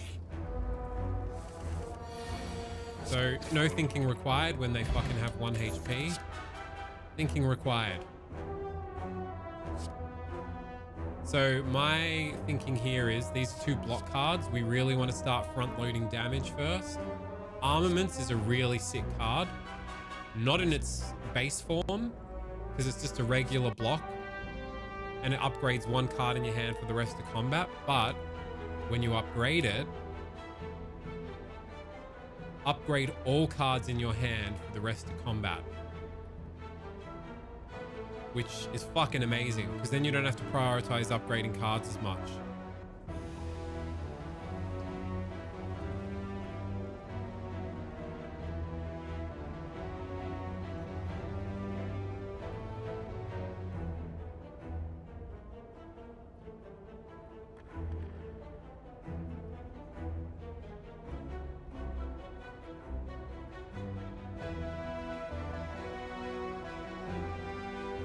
following. But I think Thunderclap's probably a good take. Eel's probably gonna fucking tell me I'm an idiot. But I think first choice, it's AoE and it applies vulnerable. The other two are blocks. I don't fucking need blocks. Really, at this point, I just need to be spamming out better damage. You're an idiot, but I'm not paying attention. I was just saying, I think it's a clear Thunderclap, this very first card choice. Playing a new board game as 3 people. Which one now, bro? You love the old playing as multiple cunts, don't ya? Armaments, Entrench. Why am I doubling my block for 2 energy at this point in the run? This is good upgraded, and I would like to take one later in the run, but I just don't think it's wise when this is straight up AoE and just a good way to apply vulnerability for cheap right now. I'm gonna trust myself instead of waiting for Eel, who I believe is better at this game than me. Look at this, just paid for itself. Boom. That saved me 1 mouse click. Anger's interesting this early. Because we could build around it, and if we keep the deck lean, we could just, and get good card draw, we could just spam 0 cost attacks for days. Twin Strike, it's just a strike that's twice as good. And you might be like, well, why doesn't it just say instead of deal 5 damage twice, why doesn't it just say deal 10 damage and be fucking done with it? Because Ironclad is all about increasing strength. So if you had 2 strength and it was deal 10 damage once, 2 strength on top of that would be dealing 12 damage. But because it's deal 5 damage twice, you're getting 2 lots of that bonus strength damage. So you'd be dealing 14. So the more strength you have, the more things like this that are multi-attacks pop off. Like there's a card that's Whirlwind, which deals X amount of damage, X amount of times based on the mana you have left. So if you do it on 3 mana, it'll go 3 times. So if you have strength popping off, multi-attacks can be really good. Anger, I don't know. I feel like my heuristic in my brain is saying Anger's never really a good pick, but I'm trying to like approach it with an open mind and an open heart. And I'm like, could it pop off early if I get it early? Sword Boomerang I never really fuck with either. Anger could go hard. We could just spam out. Twin Strike is interesting as well because there is a card called Perfected Strike, which does more damage based on every card in your deck that has Strike in the name. So that's something to consider as well. But I feel like, again, there's a heuristic in my brain popping off that's like, Perfected Strike is never really that good. I don't know why, but I just feel like my brain as a bookmarked is not great. I can't remember why.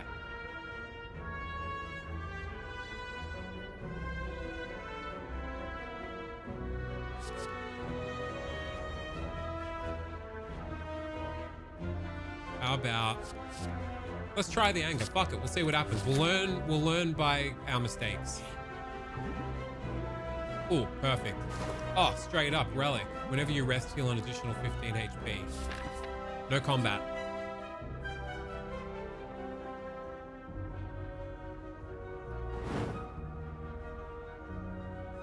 Let's remove defend. Let's remove a defend.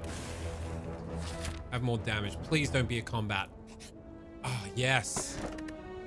Sundial. Every 3 times you shuffle your draw pile, gain 2 energy. Huge. So that kind of incentivizes us to keep the deck lean. But I don't fucking know. Maybe we just treat that like it's nice when it happens, but don't try and fucking... This relic is really good for the silent, because you're shuffling and like cycling the deck heaps. So now we get a free elite fight.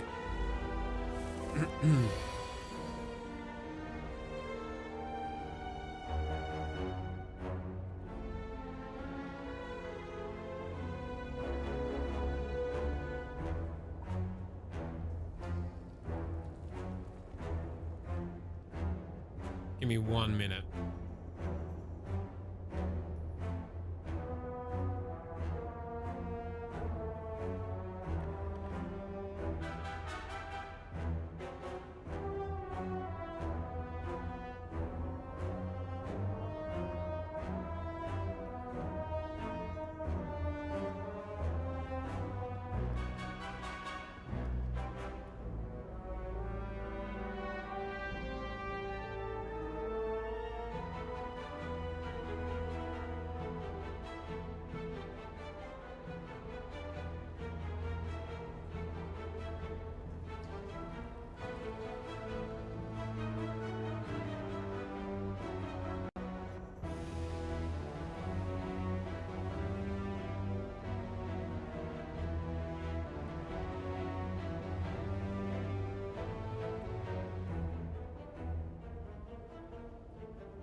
Hello. Sorry, just had to go feed the chooks. They were real hungry. You know how those chooks get, right? Where were we? Oh yeah. Killing him with a wet fart. Normally, Gremlin Knob, see this symbol here, this little blue flamey banger? It means after I take my turn, if I wasn't going to kill him on 1 HP, he'd buff himself. The buff is every time you play a non-attack card, meaning like a skill or a power card, which we don't have yet, he goes up in strength and hits harder and harder. So you've got to fucking DPS race this prick down and tank some of the smaller hits, knowing that if you try and defend against those smaller hits, he's just going to hit harder later. But luckily, we don't have to deal with any of that noise because motherfucker's on 1 HP, because we tactically took a punt on this path, meaning they're the third combat, and he's on 1 HP. Just style on him with a bash. Bang. Oh, and look at this. We got the Gremlin Horn. Whenever an enemy dies, gain energy and draw a card. Sick for multi-enemy fights. And our first potion. When you would die, heal 30% of your max HP instead and discard this potion. Delicious. Another anger.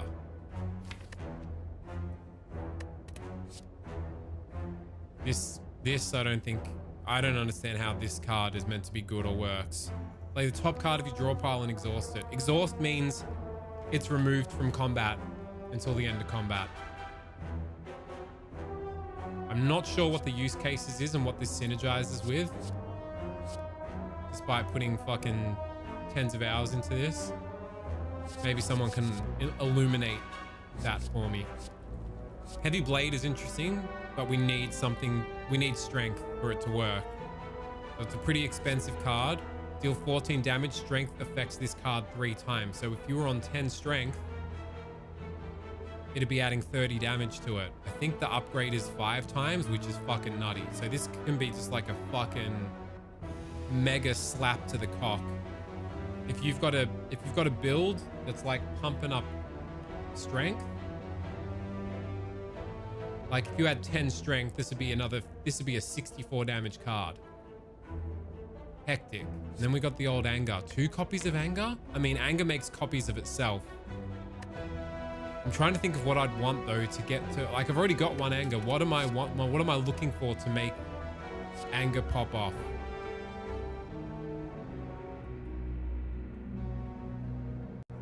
I don't know. Do we try a Heavy Blade or do we just skip for now? We're only on Ascension 5 as well, mind you. Like, a lot of these choices on Ascension 20, which is the highest Ascension, and it just progressively gets harder and harder. Every little fucking choice has to be min-maxed, otherwise you're fucked. So, as you can see up here, on Ascension 5, we have these modifiers from each prior Ascension and the current one. So, Ascension 1 is Elite spawn more often. Not necessarily a bad thing, because they give relics. Ascension 2, normal enemies are deadlier. I'm not exactly sure what that translates to. I think they might just hit a little harder. Ascension 3, elites are deadlier. Ascension 4, bosses are deadlier. And this all, you know, stacks. Ascension 5, heal less after boss battles. Normally you would heal for full after a boss fight. Heal less after boss battle, so you don't always heal to full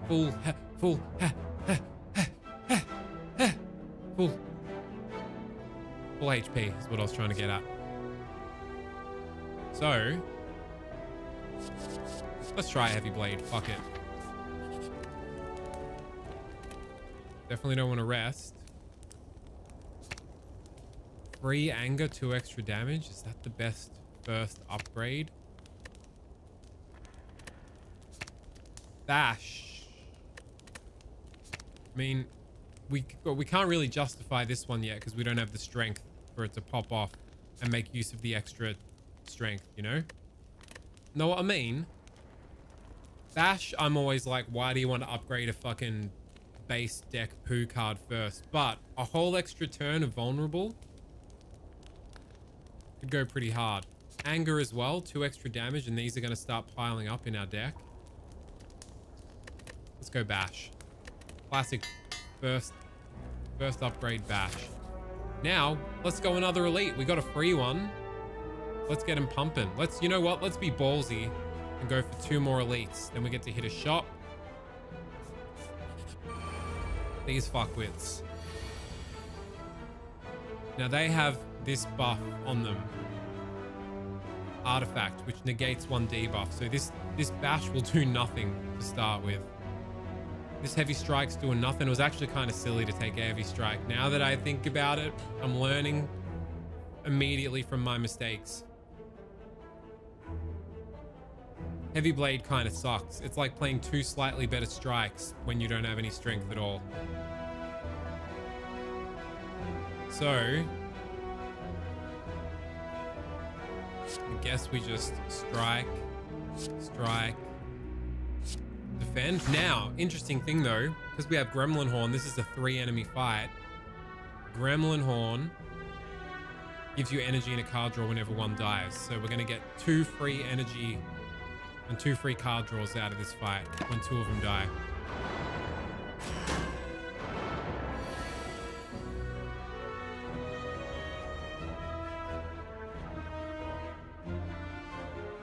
Thunderclap will at least purge all their fucking artifact shit. We're gonna get whacked hard here. But luckily, we have a 0 card to attack with, so we can go Bangarang Rufio, tank 1 of the hits. Oh yeah, and these cunts also, on alternating turns, you generally want to kill one of the outside ones because they alternate. So every second turn, they'll attack, and every other turn, they'll stuff your deck full of these fucking shithouse days, which just clog your shit up. So you'll be drawing cards you can't play. Boom. Boom. Boom. We didn't get any defense. We're gonna cop a pounding here.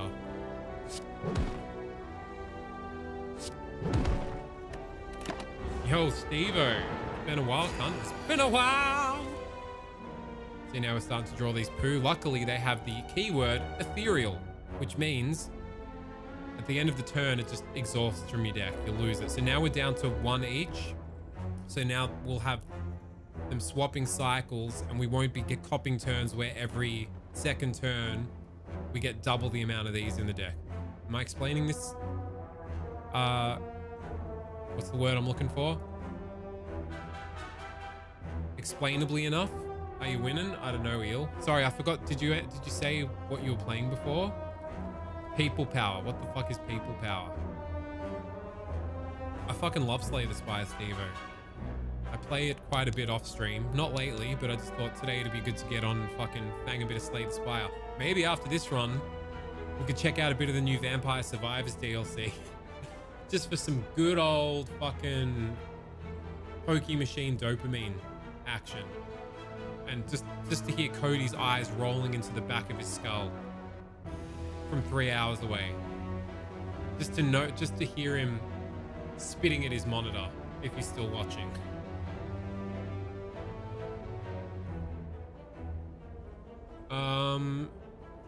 Can we just straight up kill you? 10 and 6.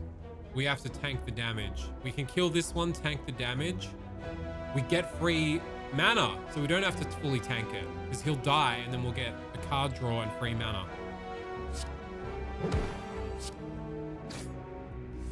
Which, I was going to say, which allows us to full block, but we only have 1 mana. So it's all right. We copped a bit of a hit, but worth it.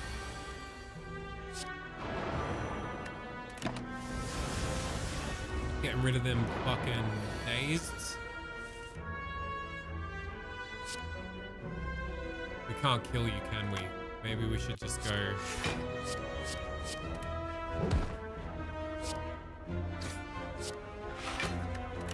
Don't want to take any more. No more love taps, thanks. All right, what can we...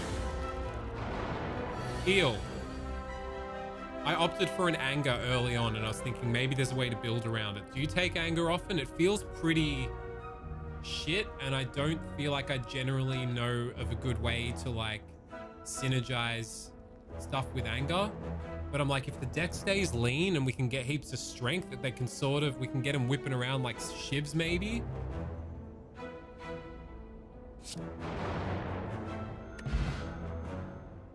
You've been trying to play it, but it's pretty bad. Fine early game. Here we go. Strawberry, bit of a straw. Yum. It also heals us for a little bit too. So the max health goes up and then your health goes up as a percentage, I think. Been trying to play it lately, but it's pretty bad. And then what's the edge case where like, is there a synergy that can be really busted with it? Oh, here's our strength. Impervious, it's a rare card. Gain 30 block, exhaust. Rampage, I feel like the heuristic again in my brain is that it's like pretty shit. Generally speaking. It takes a lot to get its, you know, you want the fights generally to be over before this starts to hit like a truck. And we've got Heavy Blade to fill the fucking hit like a truck slot. I think Inflame, it's got to be Inflame, right? Because when it's upgraded, it's 3 strength, which justifies the existence of our Heavy Blade. Matt Decker, you appreciate me work. Well, I appreciate your appreciation. What work are we talking about? My work in the hot teen outfit closure in Moscow, or my work as a very inconsistent, sometimes amazing streamer? Watching a stream the other day and someone was like, is that closure in Moscow? And I was like, yep, I recognized Weddy. It was a pretty cool moment. Where was this?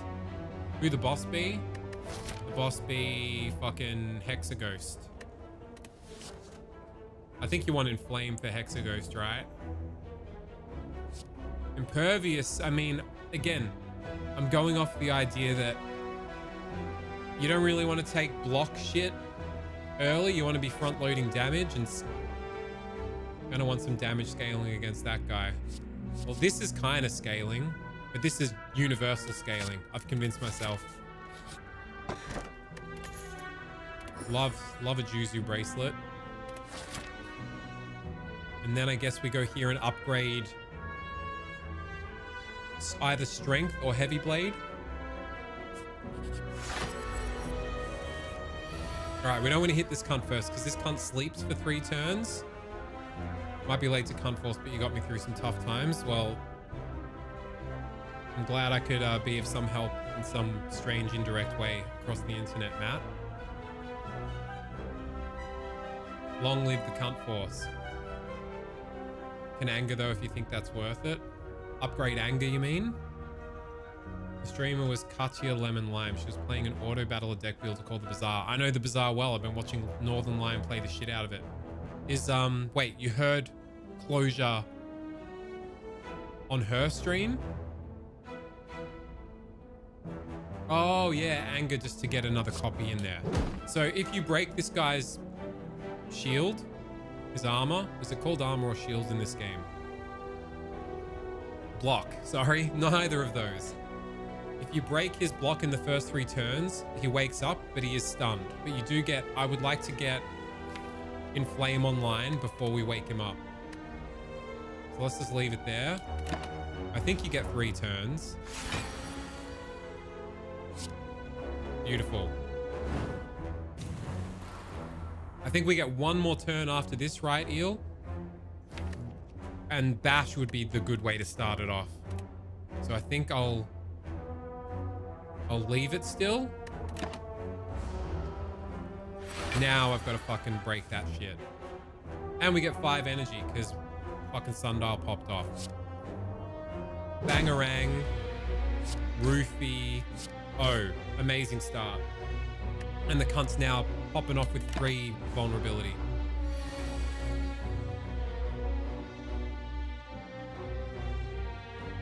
Do I just tank the 20? I think I tank the 20 and we DPS race this cunt. Because we could feasibly kill him next turn. Sweet. Do you know which song it was, Steve-O? That's amazing. Did you say fucking I'm on Twitch as well? He's on Twitch! He's Help me do my job networking, Steve-O. Come on. Oh, you love to see it. The DPS race strat paid off. Whenever you obtain a curse, increase your max HP by 6. I don't hate it. Shit, I feel like, again, for the cunts that don't know what's going on, I should be explaining stuff. Whenever you gain block, deal 5 damage to a random enemy. We don't have the shit to support this. We don't have, like... There's a card that's like, every time you exhaust a card, gain X amount of block, and then there are other cards that exhaust a shitload of cards. Clash is similar deal. We don't have the cards that support. These are all fucking shite, I think. Could take Juggernaut, but it's a fucking dead card right now, really. Do I skip?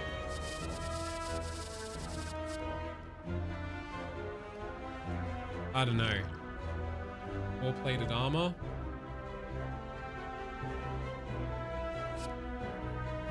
All right, how about this? Eel. We don't do Eel. We don't do Eel plays Weddy plays Slay the Spire. We do Weddy plays Slay the Spire while Eel retroactively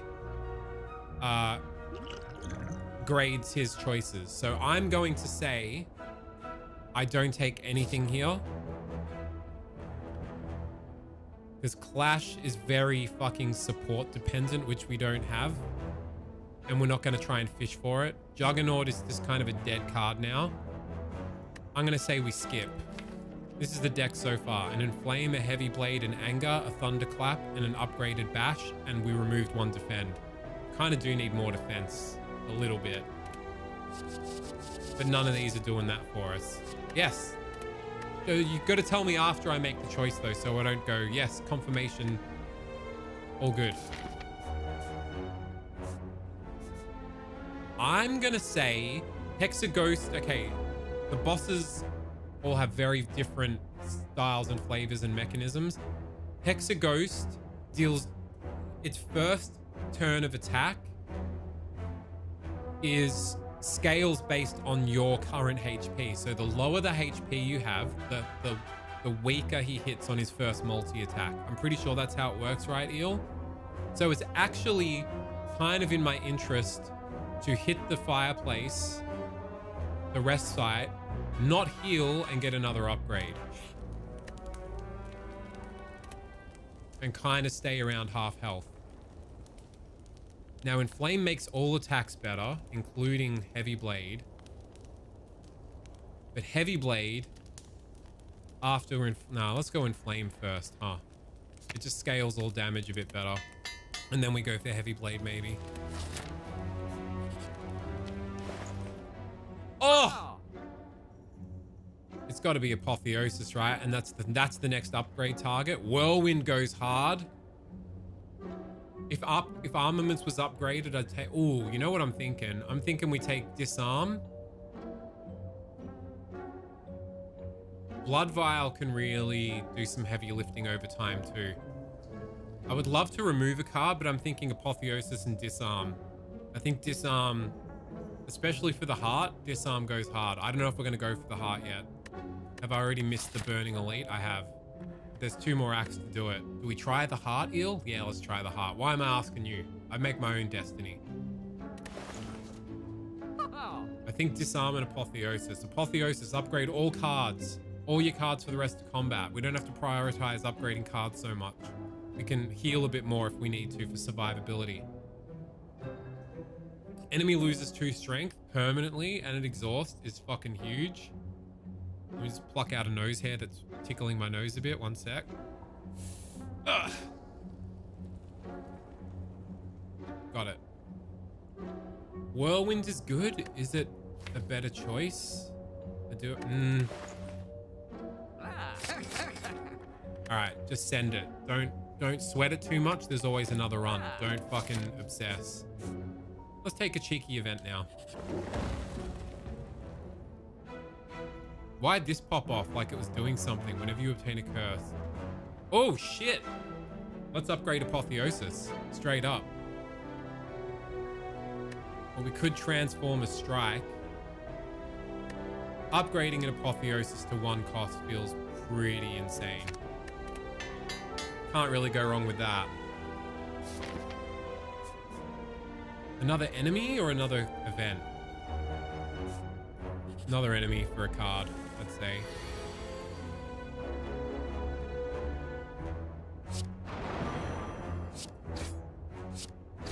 We don't need to disarm him just yet. We can probably DPS race the cunt. Can we kill this motherfucker? Take a little love tap. Whoa, almost did the wrong order. And of course, Apotheosis is in one of the last fucking cards we draw.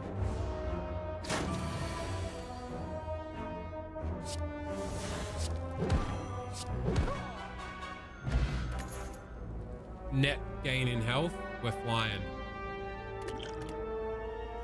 Oh, now Combust is interesting. Combust starts to help us build some shit around it. At the end of your turn, lose 1 HP and deal 5 damage to all enemies. Headbutt is good utility too. Headbutt requires a bit of fucking brain power that I don't know if I have.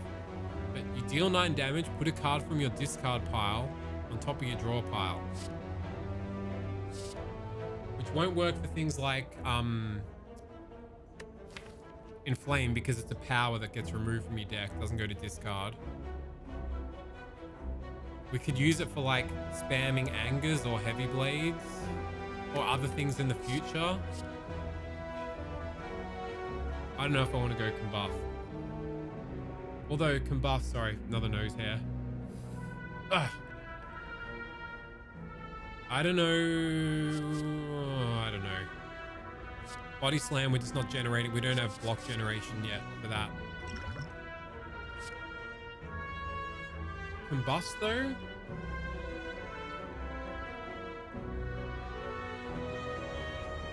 Actually, I can see a future where Combust supports the strength gaining. At the end of your turn, lose 1 HP and deal 5 damage to all enemies. Yep, that's nice on its own. But then there's a card, and I can't remember what it is, but every time the card you played causes you damage, you go up in strength. So we could try and get that combo. I'll just take Combust. How you bonny lass? What's going on?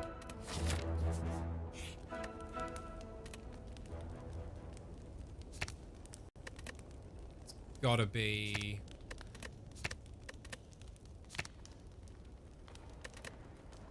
Well, it's not that crucial to upgrade shit.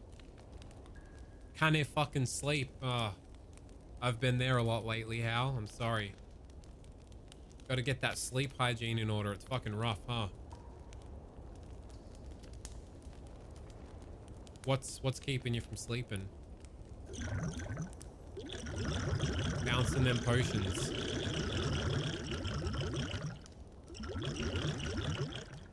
Disarm? Absolute bin juice at the moment. Yeah, straight up same here. I don't need to rest. It's actually beneficial with Hexaghost to have less health. I don't know. Worrying about being used as a piece of shit, I guess. Hey! I wouldn't know anything about that. I'm sorry. Gotta get out of your own head. How do we do it? How do we tackle this? Some sort of meditation, perhaps? Some kind of switch up of the settle in for the night routine? It's rough going. Heavy Blade. Upgrade Disarm and be done with it. Whatever. Just fucking send it. I don't know. We'll learn from our mistakes. Ah, love to see it. Strength.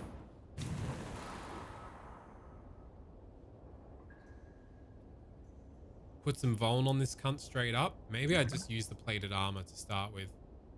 No, he'll fucking multi-attack and fucking rip it all away straight away. No, let's do it.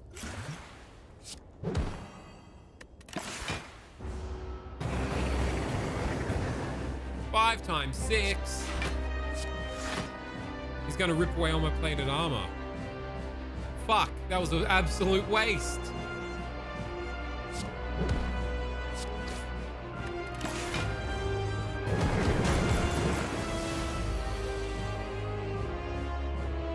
Why didn't I draw? It's the last fucking card in the deck, bro. That's why. We gotta fucking beat him before he turns on all his little candles.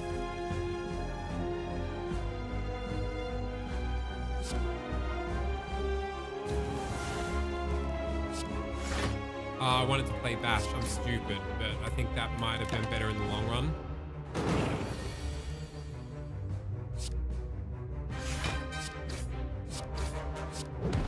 Yeah, we just want to be mincing out the damage.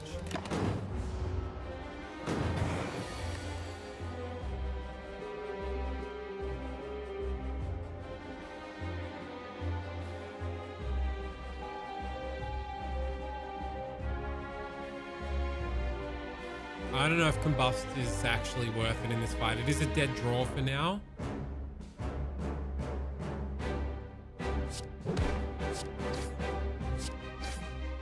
Because we'll be we kind of need the chip damage, but it's a bit scary fucking copping one kicking down while he's ticking up.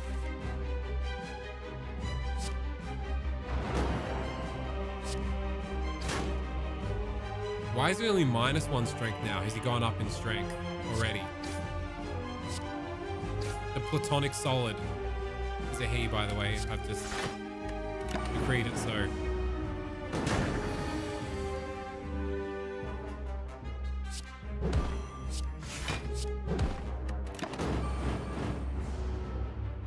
Yeah, you're boned, motherfucker.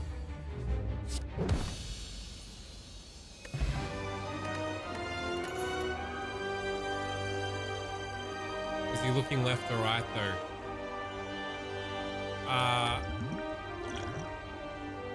Actually not bad using the potion, even though it was kind of a waste. We got a potion back, which we would have had to have gotten rid of. Oh, Reaper. Reaper with strength goes pretty hard. Exhume can be real. These all can be really good. Barricade is expensive as fuck. Can go down to 2 mana. We could build around Barricade.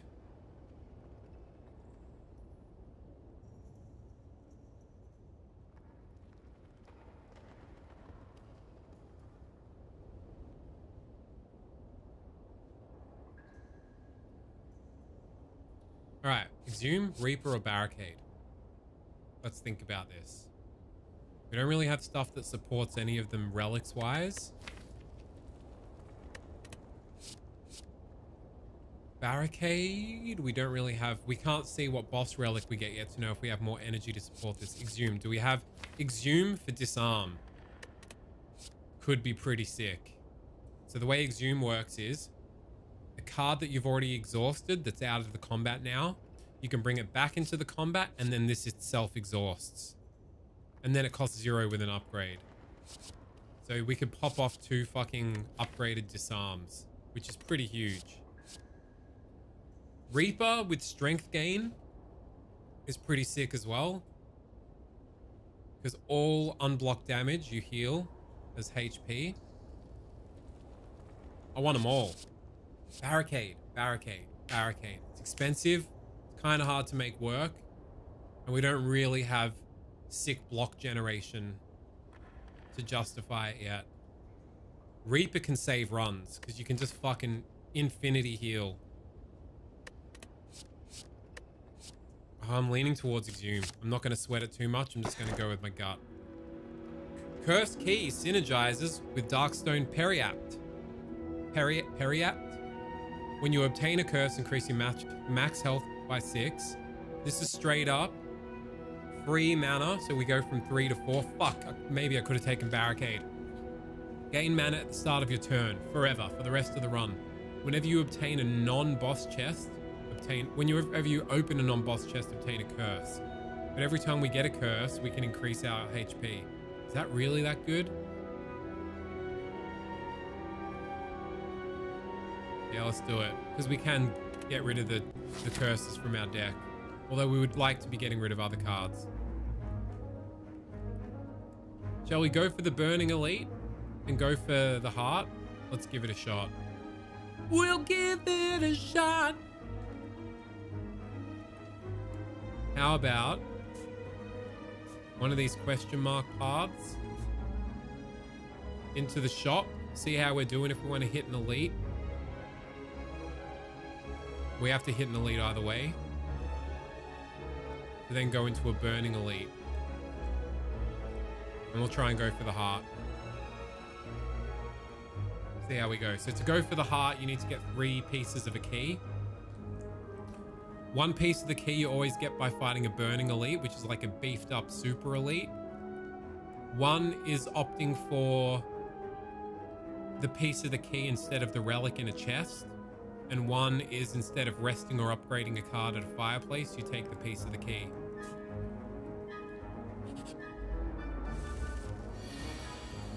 Straight up disarm a bitch.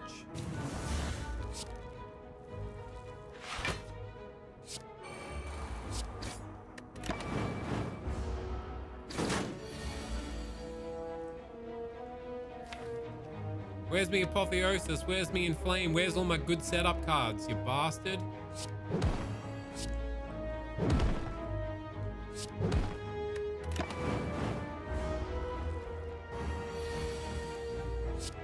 Apotheosis. Exhume. The disarm.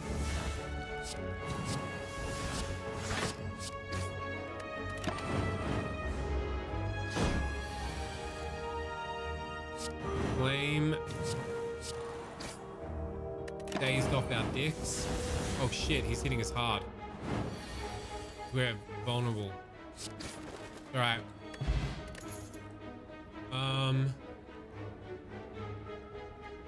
Blessing of the Forge. We don't need it. We've got Apotheosis. Useless.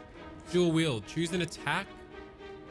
And it's upgraded or power card. Add 2 copies. Oh, if we can have that in the same hand as in Flame, that goes pretty crazy. I don't think we want Perfected Strike. Ooh, lose 2 damage. Dual wield. Let's give it a shot. 85 gold to obtain a relic. Yeah, we got a heal and more. Yeah, all right. I'll take it. These bastards. We thunderclap them.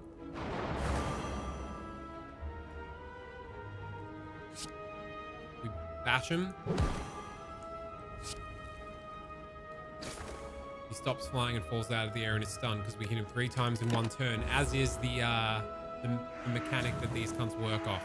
And when they're flying in the air, all your attacks only do half damage.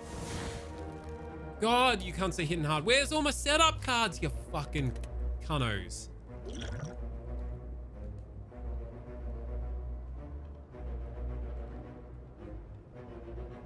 Can we realistically whack? You fuckers. We could just kill this prick. We ain't hitting one of them for 3, are we? Oi there, Sully.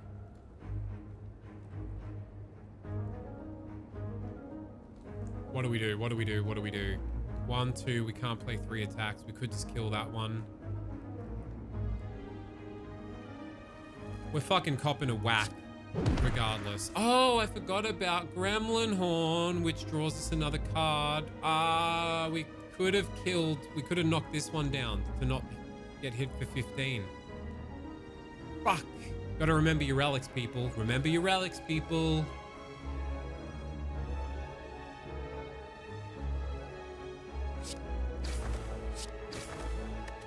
Absolutely poo plays. Terrible.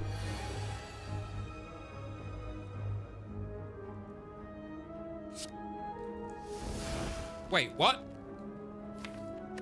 Did I not play disarm? Oh my god, I was like, exhume the disarm. You fucking idiot.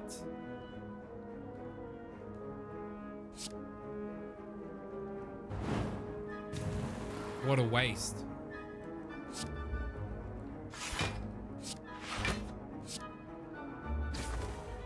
What an absolute plonker. Oh, this run might be over.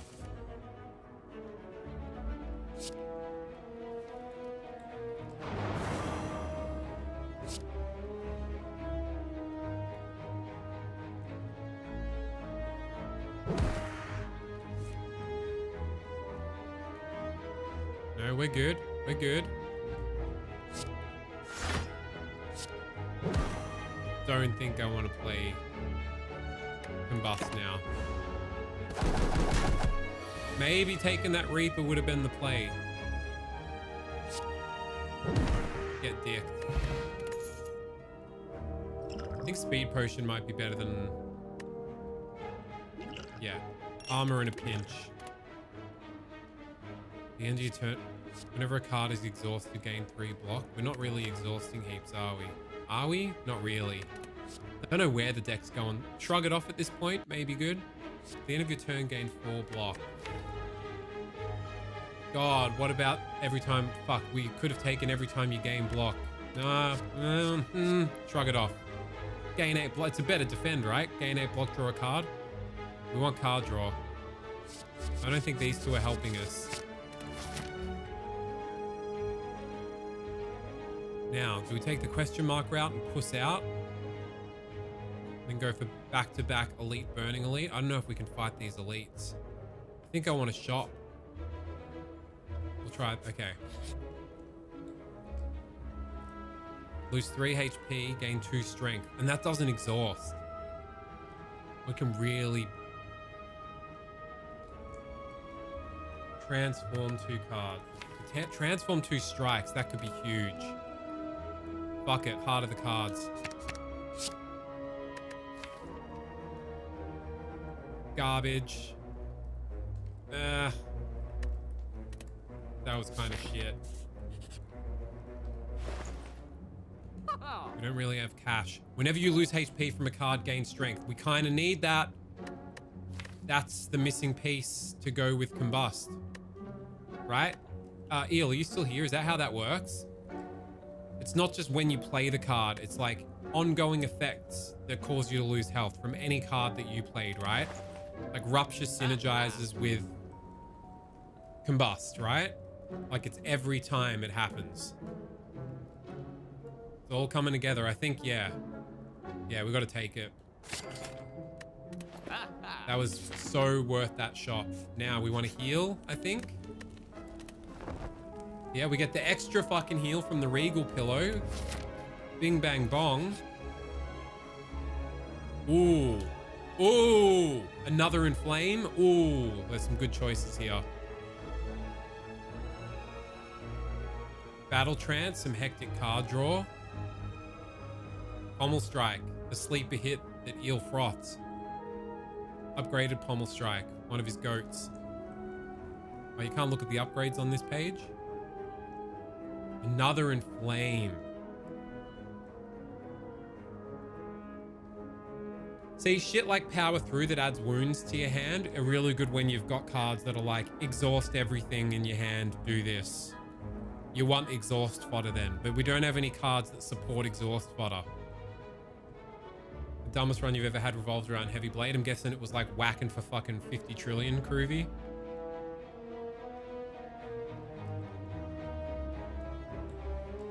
Sword Boomerang shouldn't be slept on. True. I don't know. I'm thinking it's either another Inflame, a Pommel Strike, or a Battle Trance. Just to get to our activation cards more. Drop kick for the synergy. That's actually an interesting idea. Power Through is strong. It is strong. Gaining a good amount of block. Oh, this is tough. We do kind of need a bit more block enablers, don't we? We've only got 3 basic ass defends. We've only got 3 basic ass defends. Let's not go too hard. Okay. Our strength, we don't need to overdo it. Let's process of elimination this bitch. We don't need another Inflame. We've got a way to infinity generate strength, right? If we can get them popping quick enough. Which would mean that we probably want to either survive long enough to pop them off or draw enough to pop them off. And we don't have... Dual Wield's gonna go hard. If we can pop Dual Wield with fucking Rupture or Dual Wield... Dual Wield is actually our second... It's our flexible second to any power. Dual Wield is our second Inflame. It's our second Combust. It's our second Rupture. I'm figuring it out. I'm studying it. You know what I mean? I'm Northern Lion posting. Fuck. I gotta stop watching him. It's making me emulate too much. And not by any purposeful intention, just by fucking osmosis. Of having that cunt in my brain, in my ears, in my eye holes for hours a day. There is a metallicize in there. I just don't think it's good enough. I slept on the upgraded metallicize. Why am I going to take the fucking unupgraded metallicize? So I think we've kind of reasoned out why it's not inflame. Because dual wield makes our second inflame plus. You got to watch some German to get a little autism back in your system. True that. So dual wield is our second inflame plus. It's our second other powers. Also in a pinch second versions of other attacks.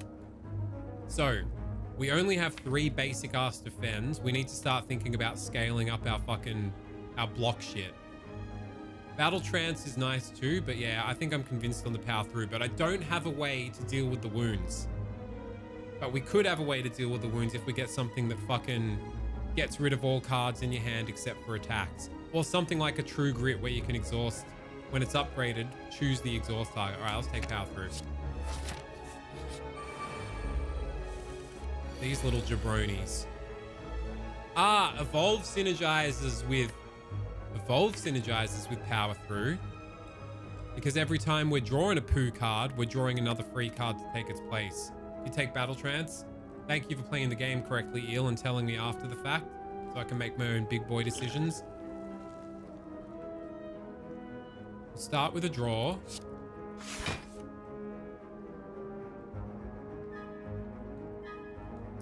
This is a terrible starting hand.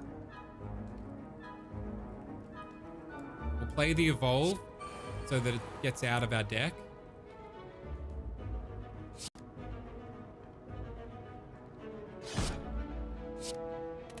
Kill you. We don't need to play power through now. What a waste. If we hit this guy, he goes up in strength. So we want to make sure we can kill him in one fucking whack. Or like one turn. Which we can't do now. Hey, there's the combo. Hey, we're going to be hit for 30. 9. Reason for battle trance is deck lacks consistency for synergy. Yeah, I was considering that too, and then I convinced myself we needed more block heal. But definitely, I said that amongst that whole fucking breakdown. Want to draw the key setup pieces early. So we need you know what? Let's prioritize card draw next. Like, we really need better draw. I'm going to gain dexterity. No, I've only got one. Fuck. No, we're going to put a weakness on this motherfucker. I can't abide by that much damage. And it would have been nice to have had dual wield with these in the same hand, but you get what you're given.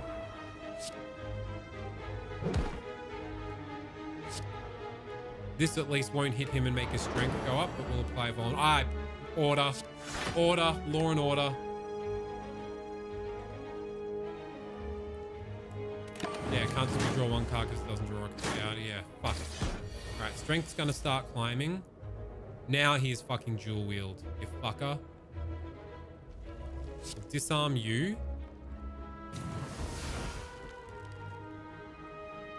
Will bash and strike kill you? I think it does, right?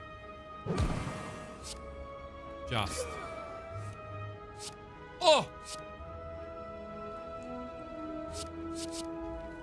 Okay, now we don't get to play them this turn, but we'll start whipping them around. And the strength is going up all the while anyway. There's the fucking apotheosis. Thanks for joining the party, you prick.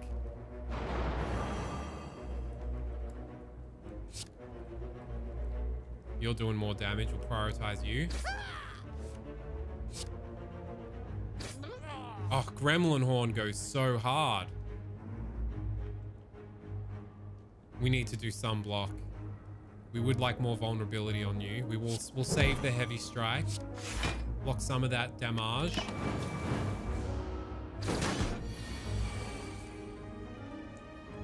Where? I fucking got 3 inflames in the deck. What are you doing to me?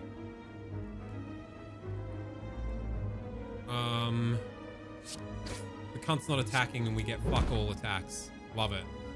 This deck is really clunky at the moment. We're at 4 strength though. We're popping off.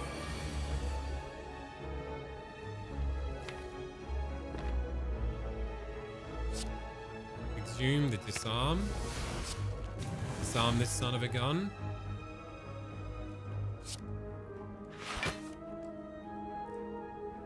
This guy's gonna whack like a beast.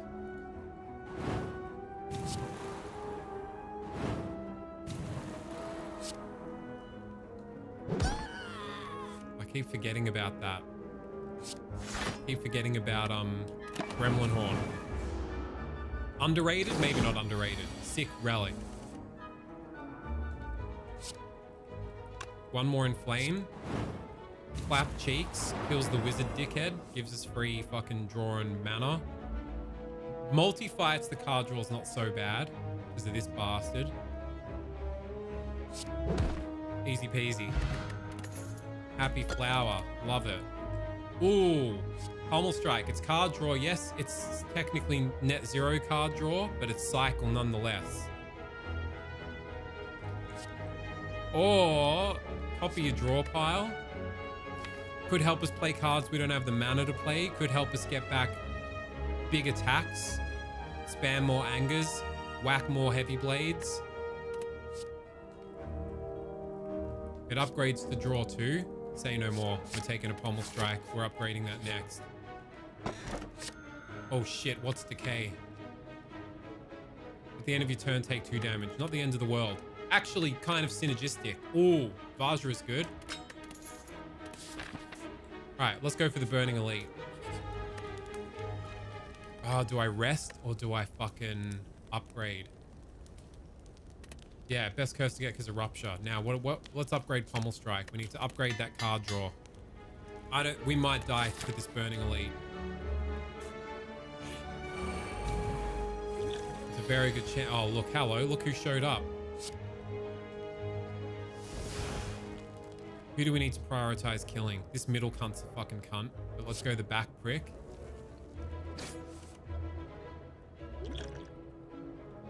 I'm gonna drink for the decks. We're getting ass blasted here.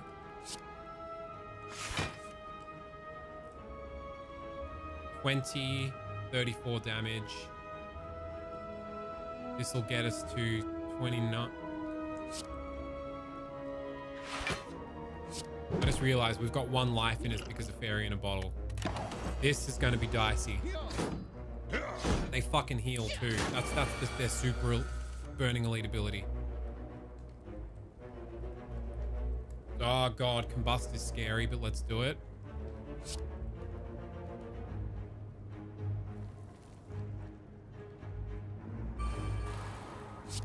Bash this fool.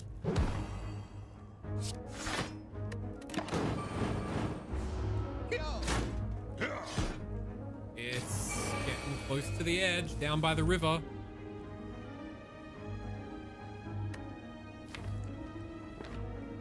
Who do we want to disarm? We're fucked, aren't we? We could get fucking is it Mummified Hand? We'll be laughing. Strike almost kills you. We disarm you because you're going to take the longest to kill. We bring it back. We double disarm you. And we still die, but we come back. Oh. We don't die. Oh my god, the double disarm saved the Fairy in a Bottle. All right, now we just don't take any damage ever. Easy, right? Totally doable.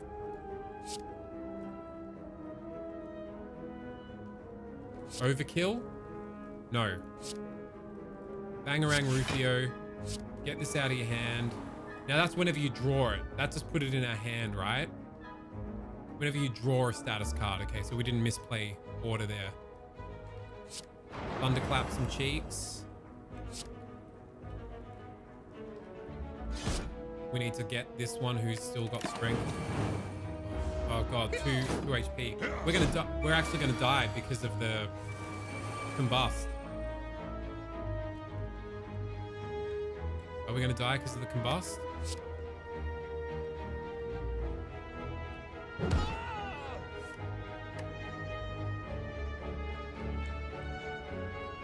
Can we just straight up kill here? Oh no, I drew the decay. I've got to kill him now. Oh dear. Oh, silly. No, we're good. We saved our fucking Fairy in a Bottle. Unbelievable.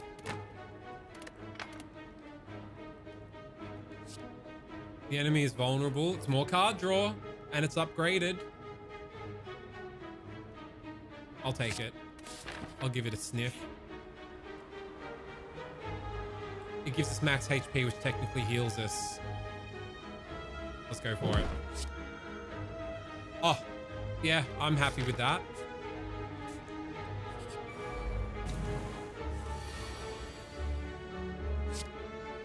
Rupture, Evolve, Bangarang Rufio. We can't really combust now, can we? Oh, shit. Shit a brick. I really can't combust, can I? Can I combust? Oh!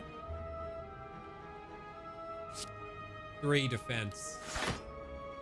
We're gonna hang by a thread. We're fucked. Fuck it. Wild Strike combust. Let's go.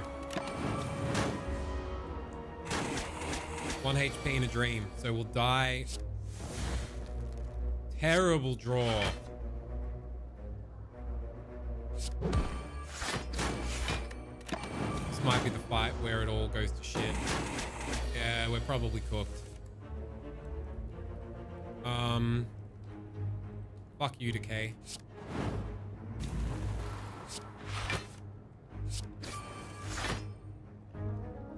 Or take 2 damage. It's not lose 2 health. It's take 2 damage. And he's not attacking. So we can afford to do it like this. We might hold on. We desperately need a heal. I think you're fucked. Are you fucked, bro? Oh, baby, we're hanging on. We're hanging on. Oh, whenever you gain blocked, you'll 5. Shockwave. Shockwave could be good. Just a good old cleave. These are all some good choices, I think. Maybe I don't take anything. Now we need to really prioritize only taking like primo A1 fucking hectic synergies. Apply 3 weak and vulnerable to all enemies. Exhaust. Okay, whenever you gain block, we're not super gaining block. Cleave is good AoE. This is good like debuff AoE. What do you reckon?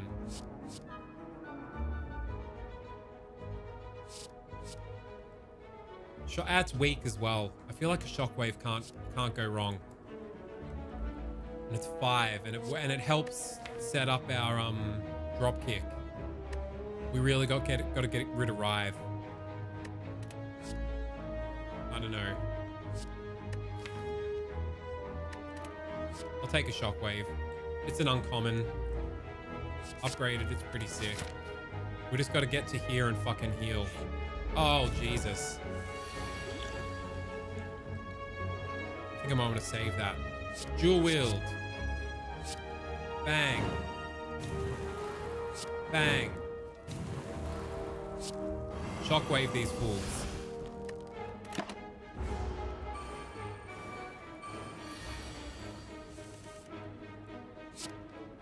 Apotheosis. Do I need to combust? I don't think I need to combust. Do I need to combust?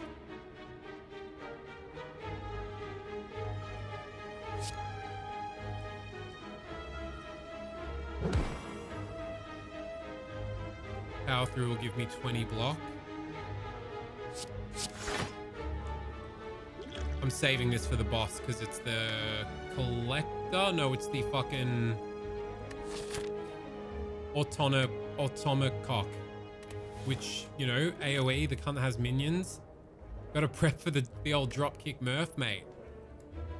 All right. I don't play the combust just to get it out of the hand. We're gonna heal anyway after this fight. Let's start chipping them down. It means probably saving damage in the long run.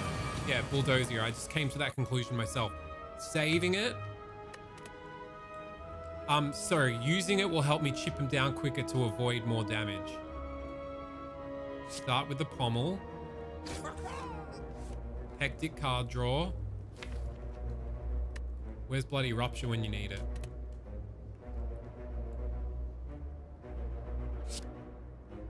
More card draw.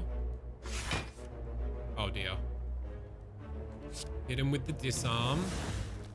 Hit him with the exhume. Hit him with the disarm.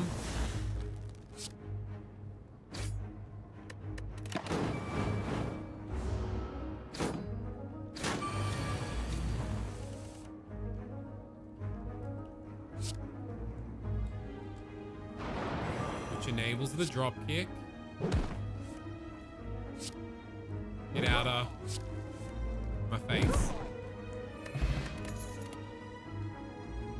Oh, Feel No Pain would have gone good with Juggernaut. There's so many fucking parts that you're like, I can't rely on getting the other one. Intimidate goes pretty good. Twin Strike with the fucking strength though. Whenever a card is exhausted, gain 3 block. Now, if I fucking took like Juggernaut. If only I had known this would have been offered up. I could have taken Juggernaut. Big Twin Strike value, that's what I was thinking. I could have taken this had I have known it was coming up and I took Juggernaut, because then block would be pumping. And I could have taken stuff that exhausts more. Oh yeah, Twin Strike, let's go. Now I gotta heal. And we gotta draw fucking Apotheosis early.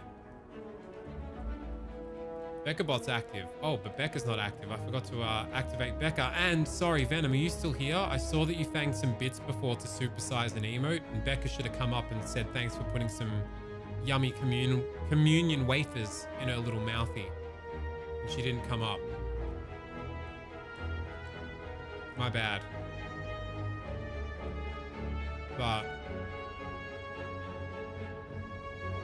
Becca is good to go now. Venom, Venom, Venom. Right, here we go.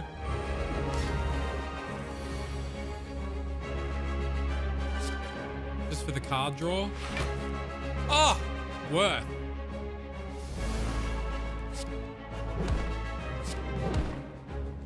Play it just for the fuck of it. Oh, fuck yeah. Are we coming anywhere near you this time, Bulldozer?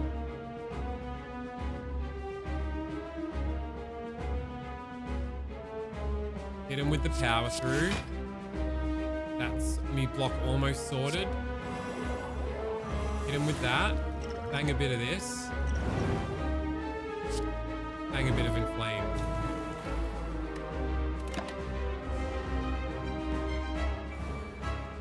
What did that cunt take? My exhume?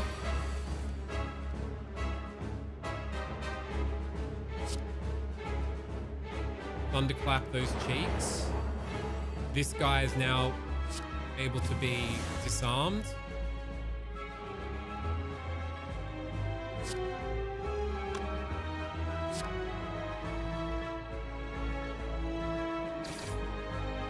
There's me exhume. Pop the exhume to get the disarm back. Bang this cunt with the disarm. Block this little prick's damage. I'm fucking hanging by a fucking thread. Last time it was sold out, so I donated on stream. But it was a Cunt Force donor link though. That's alright. I probably didn't get it because I lost whatever race it was contributing to. Dual wield the Rupture.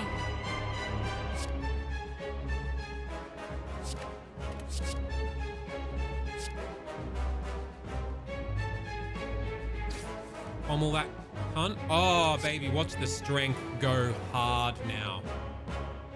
But I'm not going to block anything. That's okay. We'll tank the damage and we'll outscale the fuck out of this cunt before he can do anything. Look at that. Strength at 12 already. Evolve. Oh, shit.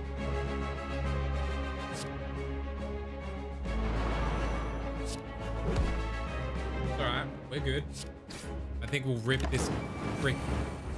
The nuts are coming clean off. If he has some sort of nuts in... Oh, Jesus, 52.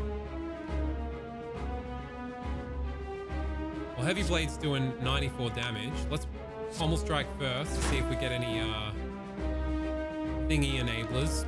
Strength gain, no what? If I get any something, I don't know. Now, do we want to dual wield the Rupture again? We definitely need to defend, but I think we can kill him next go. Oh man, I don't know. We've got to do a heavy strike. Let's dual wield the Rupture. Not do it yet.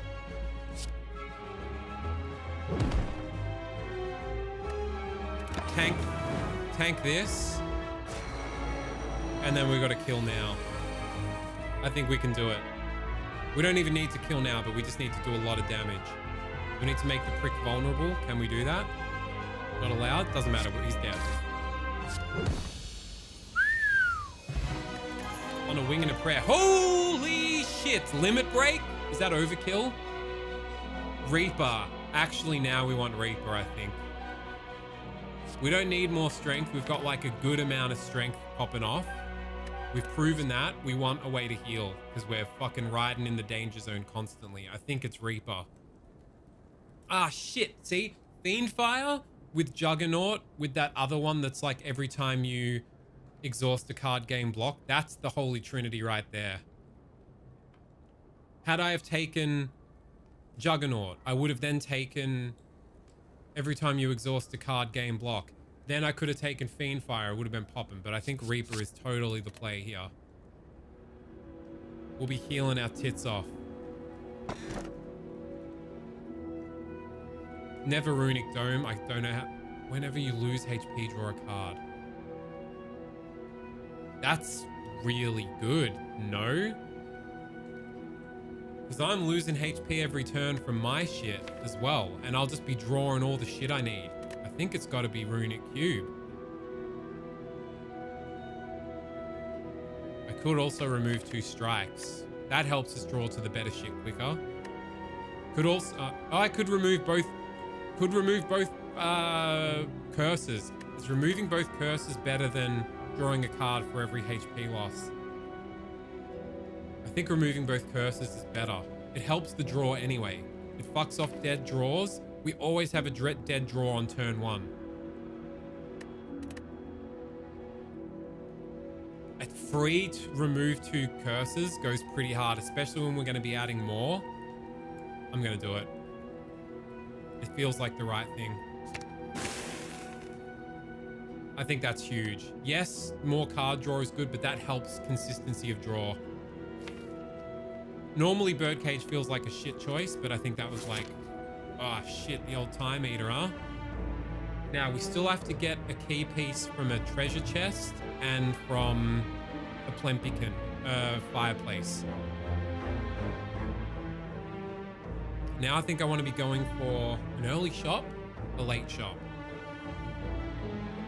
No late shop. A mid shop. So we could go, it's a lot of combats, question mark, elite, shop, fireplace, treasure chest where we have to get the key. Around here, some more question marks. Not many fireplaces. Birdcage ain't ever a shit choice. Tiny house, now that's a shit choice. Fair enough. Do I want to be optimizing more fireplaces? No, we've got Reaper now. We don't really need to. I like that first path I just carved out. So we go here with 1 question mark. Another question mark here. Shop. Fireplace. Bang. Couple of elites. Ah, Snecko Eye I used to think was terrible. I was like, too much downside, it sucks. But no, when you build around Snecko Eye, it goes hard as fuck. These jabros.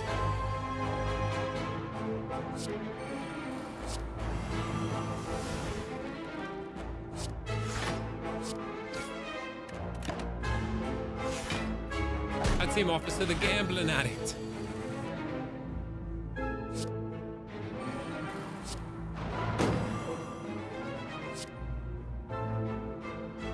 Oh shit, I'm copping a lot of fucking hits, aren't I?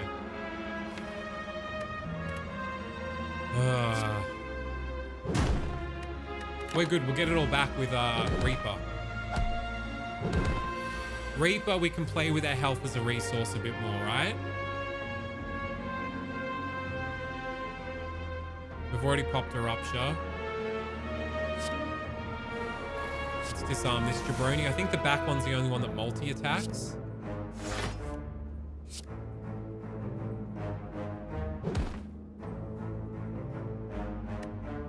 Save the dual wield. But admin, I am Pagliacci. No, this one multi-attacks too.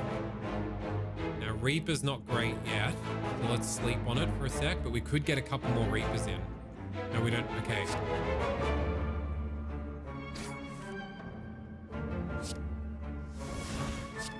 Banging in flame.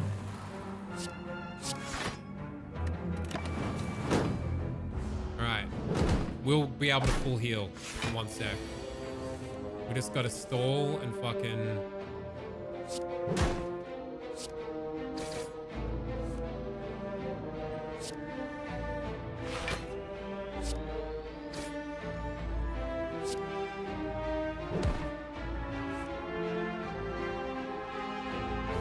Hold out. Stall for Reaper. They need to come back alive though.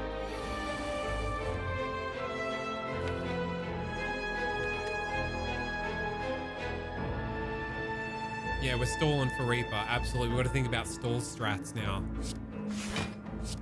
Let's just exhume.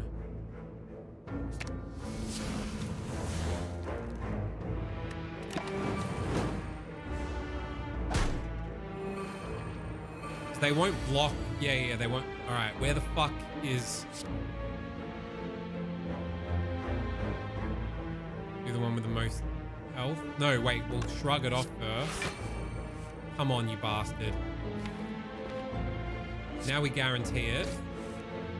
Now we fang-a-lang-a-ding-dong. Not full heal, but close enough. Now we just kill. Oh, pummel.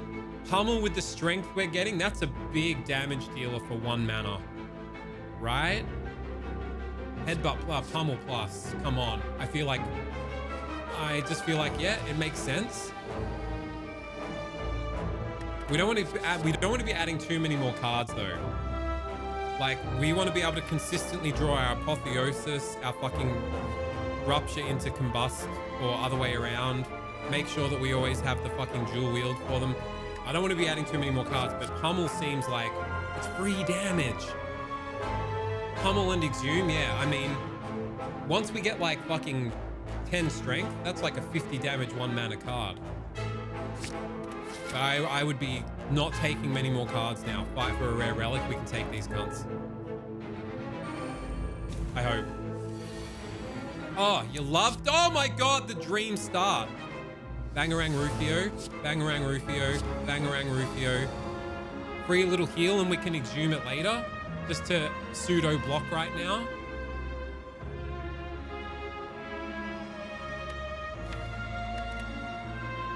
When we get the exhume, we could just get the Reaper once we have more strength. This is like a pseudo block. This is tanking 1 hit. It's 12 block, right? Let's do it. And then we can exhume it and then like get up to full health. Oh god, danger zone.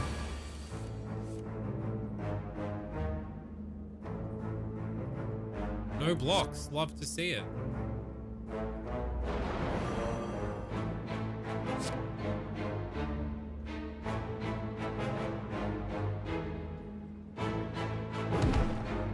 Can we kill you? We fucking can. Oh my god, we're loving life. We weaken you. We're only taking 10 damage. And we'll fucking, as soon as we get exhumed, we're gonna fucking full heal this shit out of this. We really, this whole run is gonna be built around finessing full heals. Stalling and finessing fights for full heals. Finesse a Hudgeon strats. Alright. I keep thinking that power through is fucking dual wield. I think we wait on it. I think we fucking... What song is that, Groovy? We disarm ya. We shrug you off. Do we wait on the Reaper until we have more strength? I think we do. We just get you kissing the edge of death. No, wait, we don't want to... We just want to stall ya for now.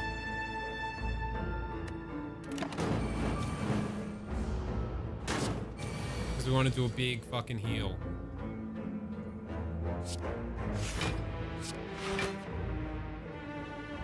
Tiger uppercut. Oi, Smitty.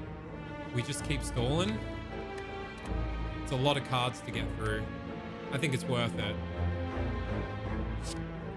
No, because then we don't get to fucking heal as much.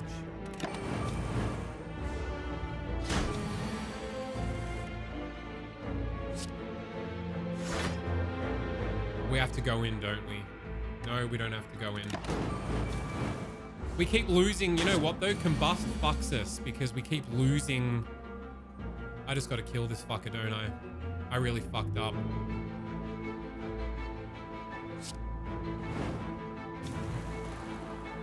Because... Wait, is it worth tanking 17? Hoping to get Reaper next turn? I gotta try, don't I? Wait, do I gotta try? Because... Fuck. I'm not gonna be healing for much. Fuck it.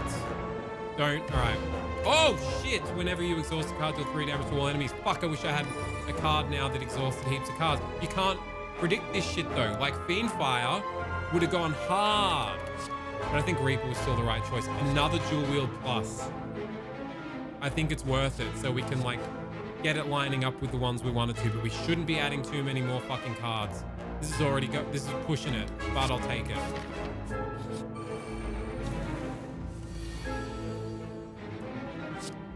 Paid for itself. See what we draw first. Kill the Splody cunt.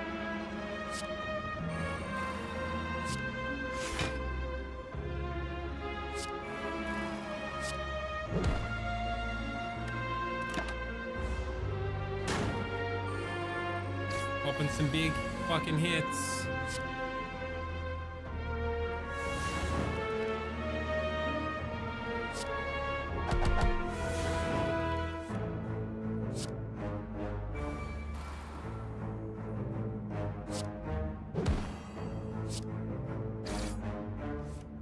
I'm not going to get much of a heal now. That's okay. And we got to look out because this prick's... We've got to kind of indirect damage or heaps of armored damage this cunt.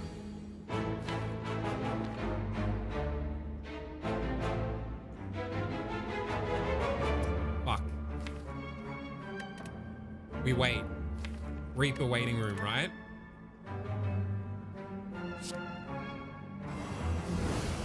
Careful.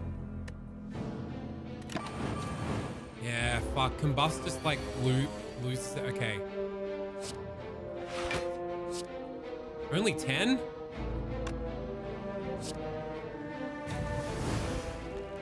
I think we've got to go for it, don't we? And then we can exhume it.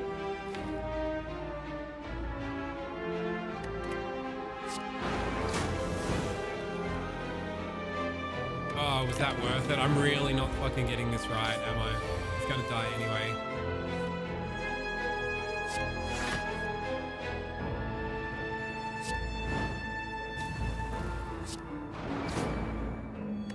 We're not making it work. I thought Reaper would be powering us through. No, we can't take any of this shit. Between those moments and high stakes, you have getting those. Hey, Tommy Tom Tom. How you going, baby? Oh, Jesus.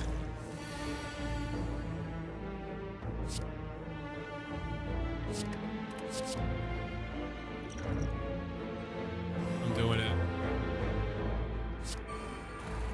Do we dare hit? Oh, I feel like I need to tank the...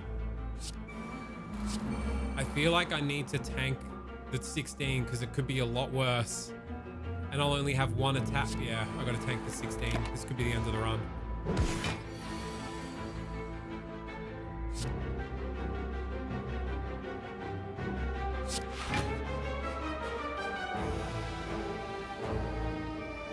Do I dare hit him?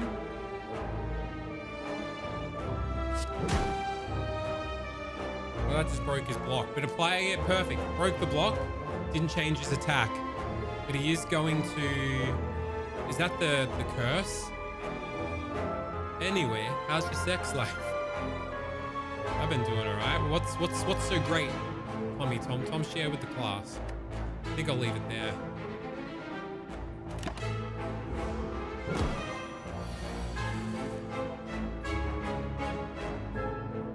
Scary.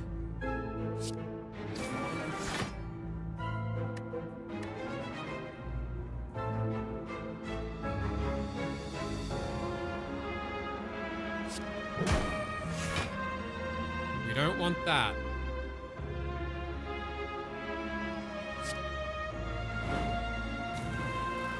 We gotta flirt with combusted beer.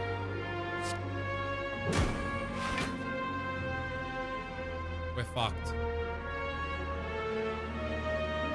We're straight up fucked.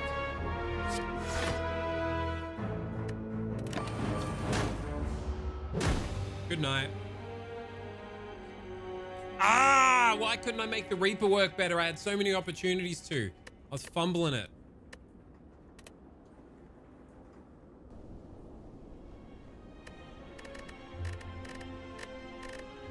Oh well.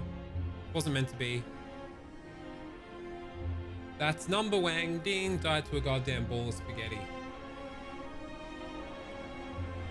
Shit a brick. Alrighty. How about we go throw over to someone else now? Thanks for coming along for a run. I know I did tease like, oh, we'll do some Vampire Survivors. We'll check out some Dave the Diver, but it wasn't to be. Let's go fucking hang with another sick cunt, hey?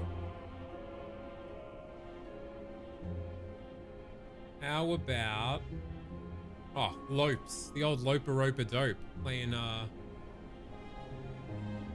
Schedule 1. Frankie, can you take me to the Apostle Zone, please, sweetheart? Thank you.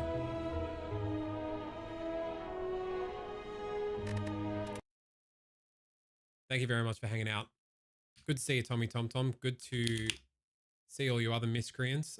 Michael _ Lopriore. He's that cute, spicy salami with a heart of gold, pep in his step, a song in his heart. We love him. Let's go hang out with old Lopes. And I'll see you all in the near future. I'm in the middle of moving house, so I'll still be streaming from here for a bit until I get the Ethernet port set up in the room and the room set up for streaming, etc., etc., etc. But let's keep riding the lightning. It was a pleasure to have your company. I'll see you with old Michael Lopriore.